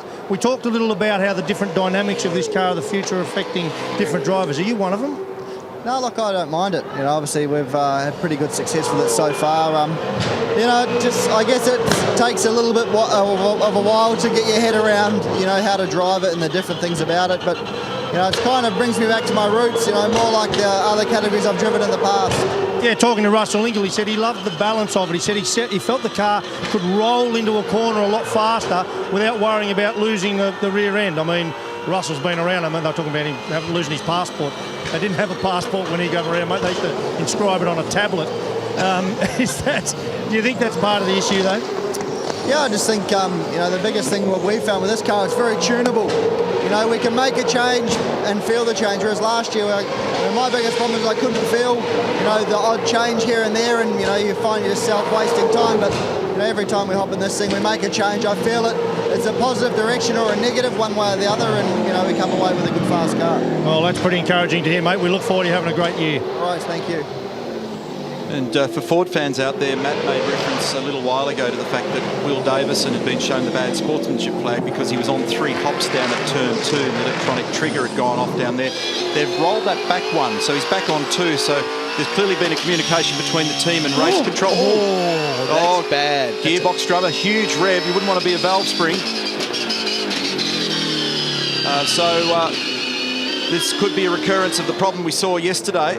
He seems to have got it sorted. That was the reason why he dropped off Scott McLaughlin. When we were following him initially, he was right up on the rear of car 33 and then just dropped away. Hopefully it was just a temporary miss for Will Davison as they head towards the finish line at the Clipsal 500.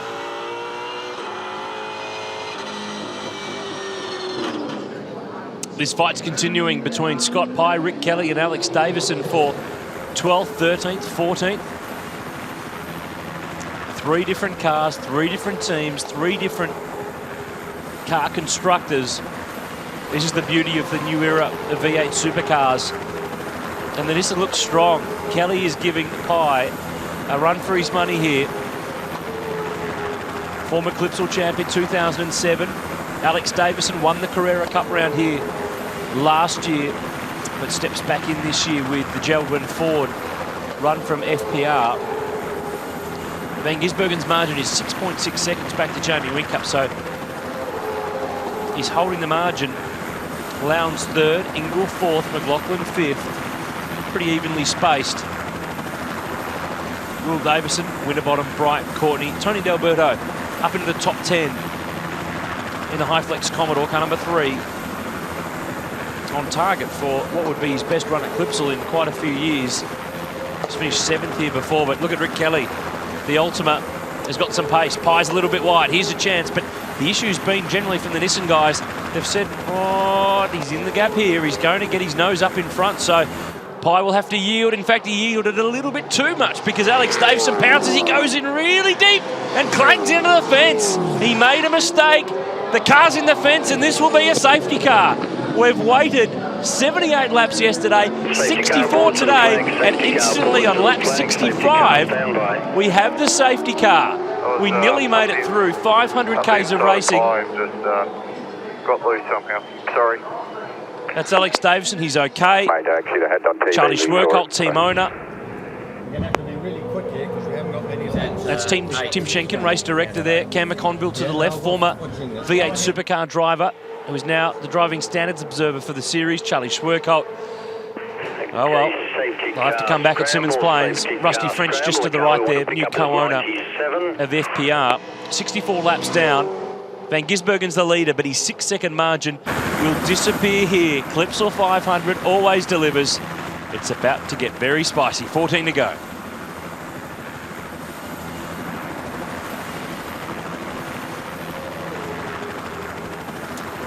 Welcome back, just to prove that you can just never count on anything running smoothly at the Clipsal 500. This is what's happened. We now have a safety car heading out onto the circuit because Alex Davison in the Geldwin Falcon has fallen foul down at turn 8. And team boss Charlie Schwerkolt just, well, he's biting his tongue there a bit. This is what happened now. Rick Kelly got the jump on Scott Pye on approach to turn 8. Alex went with him, but went way too shallow and then way too deep into the left-hand wall and then slam into the right-hand side. As soon as I saw him on the grey on the approach, I knew he was in trouble because he can't turn into turn 8 that shallow. So he tried to do what Rick had done. Rick got it done at the previous corner effectively when he got past Scott Pye. Alex went with him. He made the radius of the corner tighter, car understeered and whacked the outside of the wall, broke the steering, which then fired it to the concrete wall on the inside. And there's our first Petters STP safety car.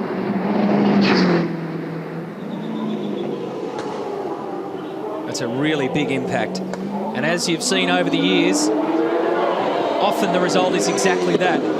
You either hug the left-hand concrete barriers and continue in a straight line down that way, or you get speared over to the right-hand side. So Scotty Pye ran a bit wide back here at turn 7. That was the incentive for Rick to get down, but watch this, on the grey, look how shallow he is, look how tight he's made the corner, oversteers in the middle, bam, that's the left wall, breaks the steering, bam, to the inside. And good presence of mind from Scott Pye, because the rule is that you've got to have single file before you get to the corner. It's a driver's briefing, sort of gentleman's agreement of how you approach that corner. So Alex was out of order to dive down the inside at that stage, caused the accident, but Scott Pye got away with it. He got away from that car. So that means the field is compressed. At that stage, Shane van Gisbergen had about a 10-second lead. Quick break, back with more. So the safety car is out. Van Gisbergen's lead is now nothing. Jamie Whincup has a shot at the Kiwi. Lowndes has a shot at Whincup. Ingall's got a shot at the podium. McLaughlin's got a shot at Ingall. It spices it up. There's Jason Bright. He's 14th. They've struggled with the Team BOC car after some strong initial pace. So let's just reset, get our minds back into gear. Where are we at? Van Gisbergen leads, lap 66, Whincup, Lowndes, Ingall, McLaughlin, Will Davison, Winterbottom, Courtney, D'Alberto and Webb. That's the top 10. Rick Kelly, the best Nissan, is 11th. Pye, Moffat, Bright, Tander, Todd Kelly and Dean Fiore are the 17 cars on the lead lap. Behind, David Wall is 18th, Tim Blanchard 19th, Lee Holdsworth 1 lap down in the Mercedes-Benz AMG E63. Alex Davison is out, and Johnny Reid 15 laps down after that contact earlier on. Now they've got to put this concrete block back into alignment with the profile of how it was before Alex Davison smashed into it in the Geldrin Falcon. You can see there that David Wall, who was down a lap, is between the leader and Jamie Whincup. Remember, the Van Gisbergen is a 2-time race winner in the championship, the 23-year-old Kiwi who debuted back in 2007. Had 2 poles this weekend here on the streets of Adelaide.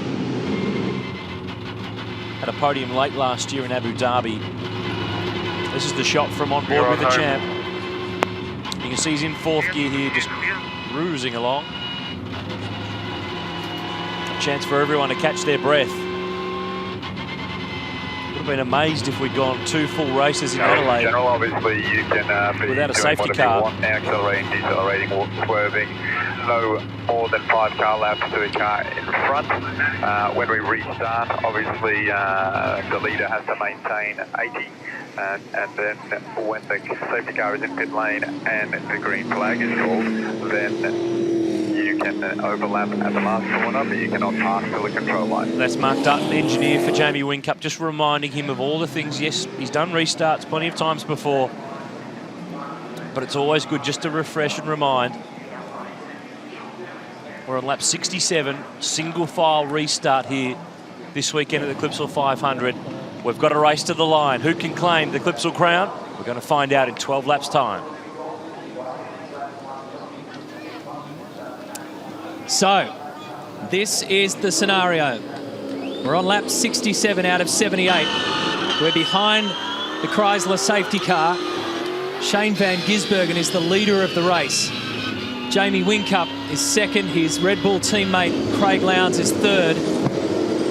There's no gap now, no advantage, and the safety car will peel off. And then it's a 10-11 lap sprint to the finish. And it changes a lot of things here. Look at the gap here. Safety car in pit lane, buddy. Safety car in pit lane. It gives rise to the possibility of others getting a reprieve here. It depends on who had the best car in the last couple of laps. Russell Ingall, interestingly, had a very fast car in the last 4 or 5 laps. He might be able to grab something here. Now, David Wall's between Van Gisbergen and Whincup. That'll give Shane some relief in the process. And Van Gisbergen played that perfectly too. David Wall is out of sequence, but of course he's in the line. Now here goes Whincup on the inside. Lowndes will go with him. Wall steps aside and lets them through. Russell Ingall goes through as well. So we've got Van Gisbergen going for his first ever win here. Jamie Whincup trying to get on the winners list early in the season. Craig Lowndes, the winner yesterday. Oh, Whincup has a big mistake on the exit into turn 7. The teammates actually bump. Lance gets ahead, and now Russell Ingall is going to drag him down Peter Brock Straight. This is the one that caught out Alex Davison. So Russell Ingall goes up to second. How's that? He took advantage of the teammates headbutting each other, and now Lowndes wants to argue the case at 9. He's got the rear brakes locked. He runs wide. Whincup up the inside. Lowndes is off the road. We've got to get the point, dude. They've got to settle down. Blood boiling on the restart, as you'd expect. Van Gisbergen has about a 3-second lead. Now over Whincup, who's second. Ingall is third. Lowndes is fourth. Then Will Davison, Mark Winterbottom. They've been very aggressive on the restart. Down here at turn 14, Rick Kelly gets spun around by Jason Bright. Severe damage to the other Jack Daniels Nissan as well. That's crazy. Debris on the front straight. Wouldn't be surprised if we have another safety car. Head down, 10 to go. 10 to go. Is the car okay? That is ridiculous. Look at the damage on the front. Tander. Damage on the front. Look at the front of Todd Kelly's car. You won't even be able to see out of that at the moment. Looks like a spaceship. That's a huge amount of damage. What a wild restart with the two teammates. Well, it's been brewing for 68 laps, and the 78 yesterday as well.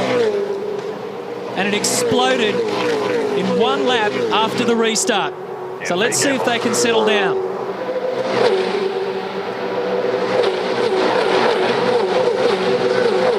All through cleanly. Now they all look on the inside down there at turn 9. Scott McLaughlin being very aggressive still. Oh, Jonathan Webb skates on through, somehow misses Tony D'Alberto. There was a bit of impatience of everyone trying to round up David Wall. That's what actually triggered all that up at the top end of the circuit. It's still going on now. Here it is again in replay. Watch this on the run to turn 7. So Whincup the mistake. Lowndes carts him out wide off the curb. Ingall takes the advantage down the inside. They all wobble their way through turn 8 with their brains scrambled, and then by the time they got down to turn 9, it was on again. Remember, watch for Lowndes down the inside here. Here he is, big plunge. Gets crossed up, Jamie up the inside, Russell getting his ears boxed every which way. They're all trying to shove David Wall out of the way. And up the back, it's just one of those nose-to-tail silly traffic incidents. Whole heap of people with nowhere to go. And meanwhile, Craig Lowndes has got back around Russell Ingall on the last flying lap. What a mess. Sad to see that amount of damage. And now Courtney's got a big rush on here at the moment, trying to get past Scotty McLaughlin. These guys are arguing for 7th and 8th at the moment. So Van Gisbergen, meantime, he is going to be grinning in that helmet. He's got 2.2 seconds over Whincup. Then Lowndes, then Ingall. Then the two FPR cars, then we find McLaughlin and Courtney. Tander, his day is gone. And in all that drama at the hairpin, both the FPR cars got by Scott McLaughlin. So there was a lot of rearranging of this front part of the field. And then Ingall must have made another mistake because he was in front of Lowndes. So now Lowndes in front of Ingall. So, wow, what a restart. Look at the damage to the front of Todd Kelly's car. He had nowhere to go. Will Davison just went out wide there on the approach to the front straight, and that's why his teammate Winterbottom is now tucked up right behind him. They both skip over the curbs, and Winterbottom got a strike next to his name, so he's going to have to be careful. He'll get the spot here if he can hold on up at turn 4. McLaughlin turns in on Courtney. They have contact as well. Two FPR teammates were doing their best to run into each other then as well at turn 4. So we've seen both from Red Bull and both from FPR willing to have pretty vigorous fights out there at the moment. This is the battle again between McLaughlin and Courtney. And the reason we see this is the first event of the year. There are no team orders. There are no championship points dramas. You can basically press on as hard as you possibly can. Still in those bunkers, there'd be plenty of action in the Red Bull area and also in the FPR area. Courtney with a fair bit of oversteer as he turned that car in then to turn 8, looking for a way around the outside of McLaughlin at 9. D'Alberto's not far afield here as well. He's in 9th position. Oh, here we are. He's got him. He's got him. Pushed him off. That'll be a penalty. Almost certainly be a penalty for Courtney when he shoved him. He better redress, Neil, because that, well, he can't redress now. He's 2 spots in front, but he just served him up. Webb up the inside. There's not much room in there. We saw what happened a couple of laps ago. Buddy, back in your rhythm, mate. Have a drink. Have a drink. Doing a great job. Well, they're just trying to counsel Scotty McLaughlin here. He has done a great job. And he'll be all fired up too, but he is still inside the top 10. They're not expecting miracles from him. He's a hard racer. He's showing a lot of savvy around this circuit for a youngster, and he's not afraid to give back what he's getting. He got a serve from Courtney. He's held off Jonathan Webb under incredible pressure. Now Webb has another look on the inside on the run up to turn 7. There's a little poke on the inside again. There's Van Gisbergen. That's the lead from 1 to 2. So Winterbottom will get the bad sportsmanship flag for overuse of the turn 2 curbing this time through. So how's the tempo change of the race since the safety car? Here we are again. McLaughlin, Webb, Pye, Fiore. David Wall next in that queue. That's where McLaughlin went off on the right-hand side, just here. Lucky not to crunch into the Nissan tyre bundle. So he's held his own under maximum attack. He's lost some spots, but he's still out there. So it's Van Gisbergen 2.3 seconds. Then Whincup and Lowndes. Russell Ingall is tucked up behind car 888. And ready to give it a rattle, you'd think, in the last 5 or 6 laps. Lucky for Courtney. I'm surprised that he hasn't got a pit lane penalty for that at this point. That was a nose to tail, push wide at turn 11. And it might be points post-race, as we saw throughout many of the events last year. Probably at this late stage of the race, that'll be something that they'll want to investigate. But yeah, it was an awkward moment and looked pretty clear cut. Just went straight to the back of him, and McLaughlin ended up being pushed wide down there at turn 11. So Van Gisbergen's driven very well, guys. This is a very good performance. The safety car comes out. Still able to fend off Whincup with a 2.2 second lead. It probably helped Van Gisbergen a little bit because Lowndes and Whincup were doing all that lunacy at the restart. Plus that's the gap. And the buffer of David Wall in between really let Van Gisbergen off the hook in that restart. The other thing too, guys. 5 laps to run, eyes forward, nice and clean. You've got a nice buffer. With that buffer, he used it well. When you watch the replay of the restart, Van Gisbergen was in total control. He knew exactly what he was doing. He got the jump perfectly. He set himself up right here at the exit of turn 14. He was leading the field, so he had control and he used it well. Lights are on for Russell Ingall. He's not giving up a chance at this podium. Yeah, it's a good point, Matty. I was standing next to the Red Bull guys whilst that restart happened, and that was their big frustration, was getting by that lap car and the gap. But Roland Dane, I don't even have to go and ask him the question. You know, you sell a customer a car, then he brings it to the track and he wallops you with it. No, but they will use that as a great motivator to lift their own game. That's just the way they are. So this is the replay from James Courtney's car on the back of Scotty McLaughlin at turn 11. We've got another angle from above, so check it out. Pretty straightforward. And McLaughlin didn't just lose one spot, he did a great job not to hit those tyres that Matt made reference to. So Courtney at the moment is 7th, McLaughlin is 9th as a result of all that. Now Jonathan Webb continues to chew away on the back of McLaughlin here. These guys battling for 9th and 10th. Scott McLaughlin is so confident down at turn 9. Since the restart here, he's been aggressive when he has to be, and he's blocked beautifully when he needed to. And he held his head really calmly when he had Jonathan Webb set to go past him right down here. So lap speed comparison, Van Gisbergen a 1:22.9. Bruce Jenkins at Techno Autosport, the right side of frame there. A 22.9 for Whincup, a 22.9 for Lowndes. Ingall lost some pace that lap, a 24.3. He's way out of step. Winterbottom a 22.7, Davison a 22.8, Courtney a 22.8. So the leading bulk of cars are all pretty much locked on the same time, but the message here after that bad lap for Ingall is that he's vulnerable to Winterbottom. This is the battle for 4th and 5th. We're watching from the chopper. I said earlier, I haven't seen Winterbottom as aggressive as this.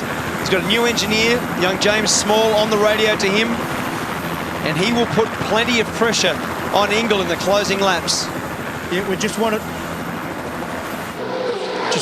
Just want to try and grab a quick word with Roland, mate. Sorry to interrupt at this busy time of the race. A couple of quick things. I know you will use one of your own cars beating you as a great motivator, so I don't have to ask you that. But the driver contact between you two guys early in the season, championship points, not an issue yet. They're free to do what they want, because I didn't see any reaction in the room here. Oh, look, yeah. I mean, they've got to race each other, and it looked as though Jamie might have made a small mistake. Craig took advantage of it, but it was game on. I mean, we like to allow them to race each other. They just, if they put them in the wall, they'll have to get the bus home. All right, mate. Well, it's a good start to the season for you anyway, and look forward to seeing a bit more of you this year. Thank you. Thanks. And all that was triggered by the fact that Jamie Whincup got loose on approach into turn 7. So looking back from Ingle, and as you can see there, a lot of curb use at turn 4 across the apex curb. A couple of different techniques through this right and left. Ingle's got some damage on the left-hand front of his car from hitting the tyres at turn 1. And Winterbottom much stronger in that 90-degree section of track leading into the final 90 at turn 7 up to turn 8. This amazingly fast, one of the best corners in Australian motor racing. Ingle, big wide approach. That will definitely hurt the front aerodynamic efficiency of the Super Cheap Auto Commodore. You can see there under brakes that Winterbottom very aggressive, just gets it stopped right up behind him now. There's not only a chunk out of the left side, but there's a chunk out of the right side of some dislodgement there as well. So basically the whole front end of the car has had a big tweak. Look for this. If he gets up over this inside curb, pulls the wheel in and dive down the inside. I thought he was going to have a run. He locked the wheel. He made a little mistake. That is a definite passing spot there. Well, that's 2 laps to go, Russell. 2 laps to go. Eyes forward, mate. Eyes forward. That's Matt Crawford on the radio. That mistake cost Winterbottom the opportunity, which could have arisen at turn 4 up here at the end of this next straight, because he's so far back now he can't grab him. So he's got to try and wind himself back into a position again where he can have another go. The lock-up was very, very costly. Well, a mistake would be super costly here. Just the smallest of mistakes for Shane Van Gisbergen, because Jamie Whincup, look, he's in the mirror now. It's only 1.7 seconds left. The difference with 1.5 laps to go. So Van Gisbergen will be feeling the pressure. Techno Autosports have never won a race, that team. Jonathan Webb did. It wasn't part of Techno back at the Sydney Telstra 500 in 2010. It's been a long road back for Shane Van Gisbergen into this sport. Here's this angry pack still. The FPR cars chasing down Russell Ingle. So it's 1.5 seconds the gap between first and second. 1 flying lap to go. 3.22 kilometres at the end of 2 unbelievably long and hot days. And a streak could be coming to an end here,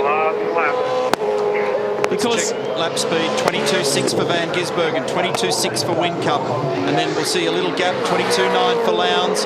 So really there's no difference in speed between the 2 leaders, so that will theoretically mean the margin holds. 888 Racing and Ford Performance Racing have won the last 34 races straight in the championship.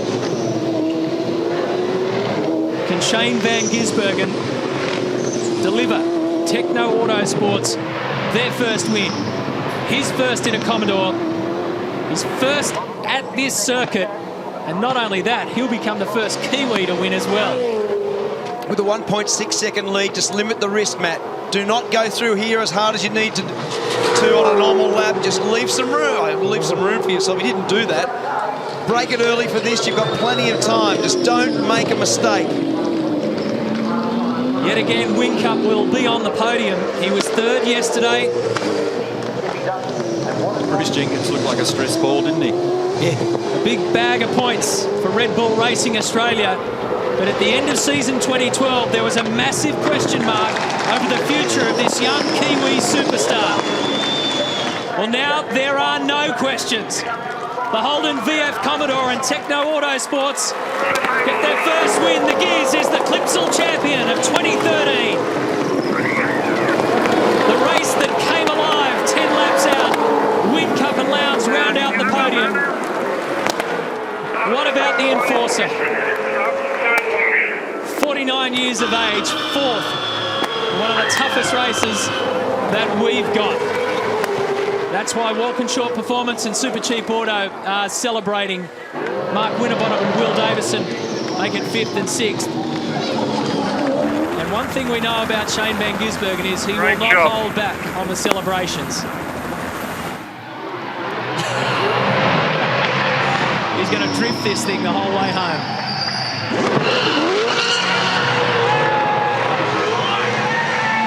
That's if he gets it home.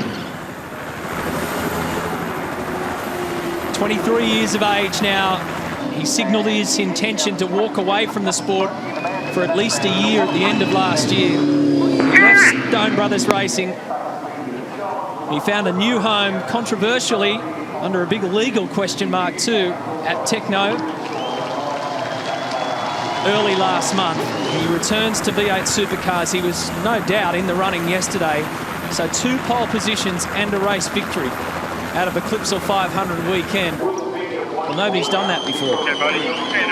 Very fast. And very impressive. And a very good drive, Matt, from Russell Ingall to finish in front of the 2 Falcons of FPR. We saw their pit stop problems, and we saw the 14 seconds that Mark Winterbottom lost as we see Van Gisbergen.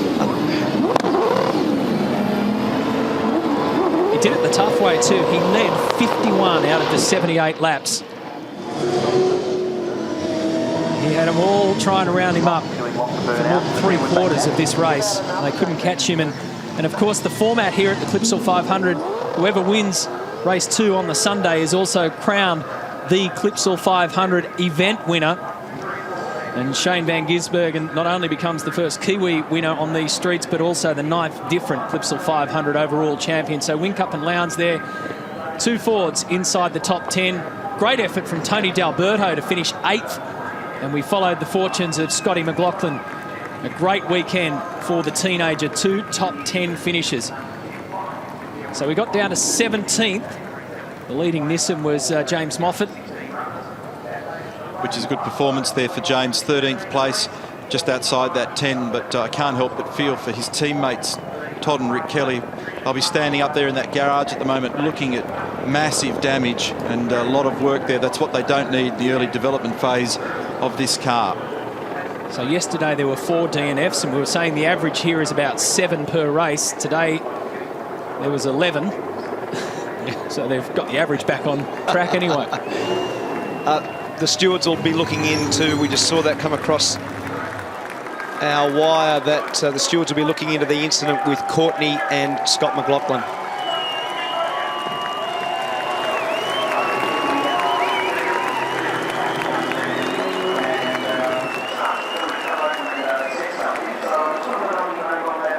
He's asking for help just to get out of the car. And it wouldn't surprise me if he needs assistance. All of these guys will be exhausted. You just can't believe how hard this race is to start the season in these conditions at this circuit.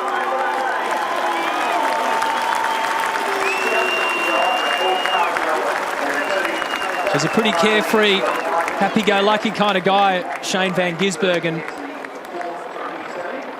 But I wouldn't mind betting that there's a little bit of emotion running through that body at the moment when he takes his helmet off. You look up to this enormous crowd and realise that he's turned things around massively after what should have been a year off for him. There's Steve Webb, Jono's dad, and a very proud Techno Autosports crew. And Jonathan Webb finishing 10th, so the bookended the top 10. But what about Red Bull Racing Australia too on the podium?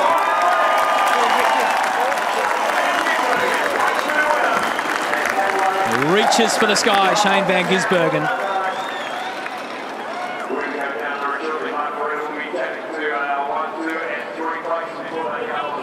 Well, Shane Van Gisbergen, congratulations, an outstanding result. Your first win for Techno Autosports, and to do it here at Clipsal on race 2 of the season. Outstanding, mate. Congratulations. Oh, it's unbelievable. Best race, the car was awesome, another pole, but I can't thank the Webb family for taking me on. The whole of the Techno Autosports team, family back at home. It's amazing. And the Quinn's from VIP, it's awesome. So, and thanks for everyone who stuck behind me. It was really good. Thank you. You've had your share of distractions, but today it was just eyes forward and get the job done. Yeah, do it in the car just the way we like it. Well done, congratulations. Enjoy that podium. Yeah, thank you. Well done, Shane van Gisbergen. Over here to the Team Red Bull drivers and Jamie Whincup, to you first. Fantastic effort once again. This championship year, we're 2 races in, it's starting to build some momentum. Thanks, Brett. As I said yesterday, I'm absolutely wrapped with the podium. Full credit to Shane. That was impressive. He was absolutely on fire. Didn't make a mistake. So he really deserved this one. So to all the 888 boys and girls, these 3 cars were lined up in the workshop, for the last 3 months. So they've done an unbelievably good job. There's no doubt about the amount of effort from both you and Craig in those last few laps. You really got stuck into each other. Yeah, hey, it was on. We were out there to race, There's plenty of dribble going on behind the scenes, but we go out there and race, and he's a good mate. It was I enjoyed that. Well done, Jamie. He stayed out of the wall, which is nice as well, yeah. Congratulations on the podium finish. Well done. Lowndesy, well, a win yesterday, a third today. Good start to the year. Tick the box. Well, it is, Brett. I think that whenever you come away from this particular race with 2 clean cars and 2 strong results is always a good thing. So, look, it was pretty exciting towards the end there. Jamie went a little bit sideways off 6. I was humming and hawing, and then, of course, I got onto the dirty line. I ran wide, then Russell got back, and I attacked him. It was all happening. But, look, that's motor racing.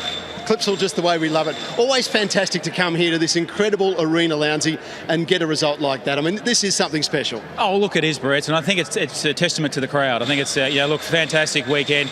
Obviously, new manufacturers involved. I'm not sure what Jamie said, but congratulations to Gizzy, because, he had a fast car yesterday. He didn't prove it, but he proved it today. So, look, it's they said yesterday, would it shake up the results? I think it's a good proven that it is. So, look, big hello to Levi and Chili back home, but, look, as I said, the fans hopefully got a great spectacle today. They sure did, Lowndesy. Enjoy that second podium for the year. Well done. Cheers. Thanks, Brett. Hey, Russell Lingle, fantastic, mate. Now, listen, we're winding you up in the telecast. I said your passport, they'll never see it because it's inscribed in a tablet somewhere. Age is no barrier, mate. You said to me you're really enthusiastic about this car and you're driving it that way, mate. Yeah, I sort of figured that's what I was really keen to do this year, because the car's more like an open wheeler to drive. You can really flow it, use a lot of corner speed, and now I've got my head around it a bit. I'm just getting better and better with it, and look, that was a great race. It was that end part, mate. I like racing. I like racing. That's bloody good. Yeah, oh, it's funny. We're watching Winterbottom, I think it was, behind you in the last closing laps. I mean, you tell me the Russell version. What were his chances of getting by you? Mate, about as much as winning the lottery, I can tell you. So he might as well go out and buy a lottery ticket because he's got a better chance of winning it. And where to from here, mate? I mean, you're obviously very happy with the car here. We go to a very different circuit next time round. Do you get a sense that the car's going to be good everywhere you go? I think so. Like I said, I only did half a day at Eastern Creek testing, and then we come straight here. So I'm still getting my head around it, but we're starting to figure out what it needs, and there's still a lot of time left in this car, make no mistake, and I think that's the case for everyone. So we've got to unlock it and try and unlock it faster than everyone else. But old head, young body, mate, we're looking all right. Yeah, I'll just pull the retirement for a minute. I'd be hanging around a bit longer. Well done, mate. Thanks, guys. Well, Russell Lingle is 4th in the championship after the first event of 2013, the first 2 races. Of course, our championship leader is Craig Lowndes. Victory yesterday, 3rd today, 279 points. Shane van Gisbergen should have been much higher. He got 154 points today, but didn't score any yesterday. So that's how the championship looks after our first 2 races of the season. Let's head to the podium where Barrett's is standing by. Time to present our winners for race 2 of the season here at the Clipsal 500 Adelaide. And would you please congratulate in first place for Techno Team VIP, Shane van Gisbergen.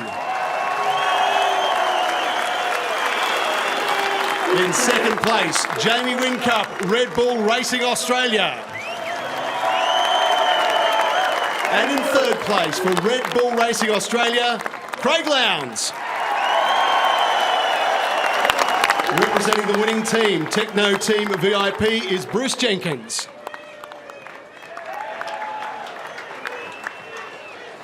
Making the presentation of the third place trophy is Mr. Andrew Ford, the Chairman, South Australian Motorsport Board.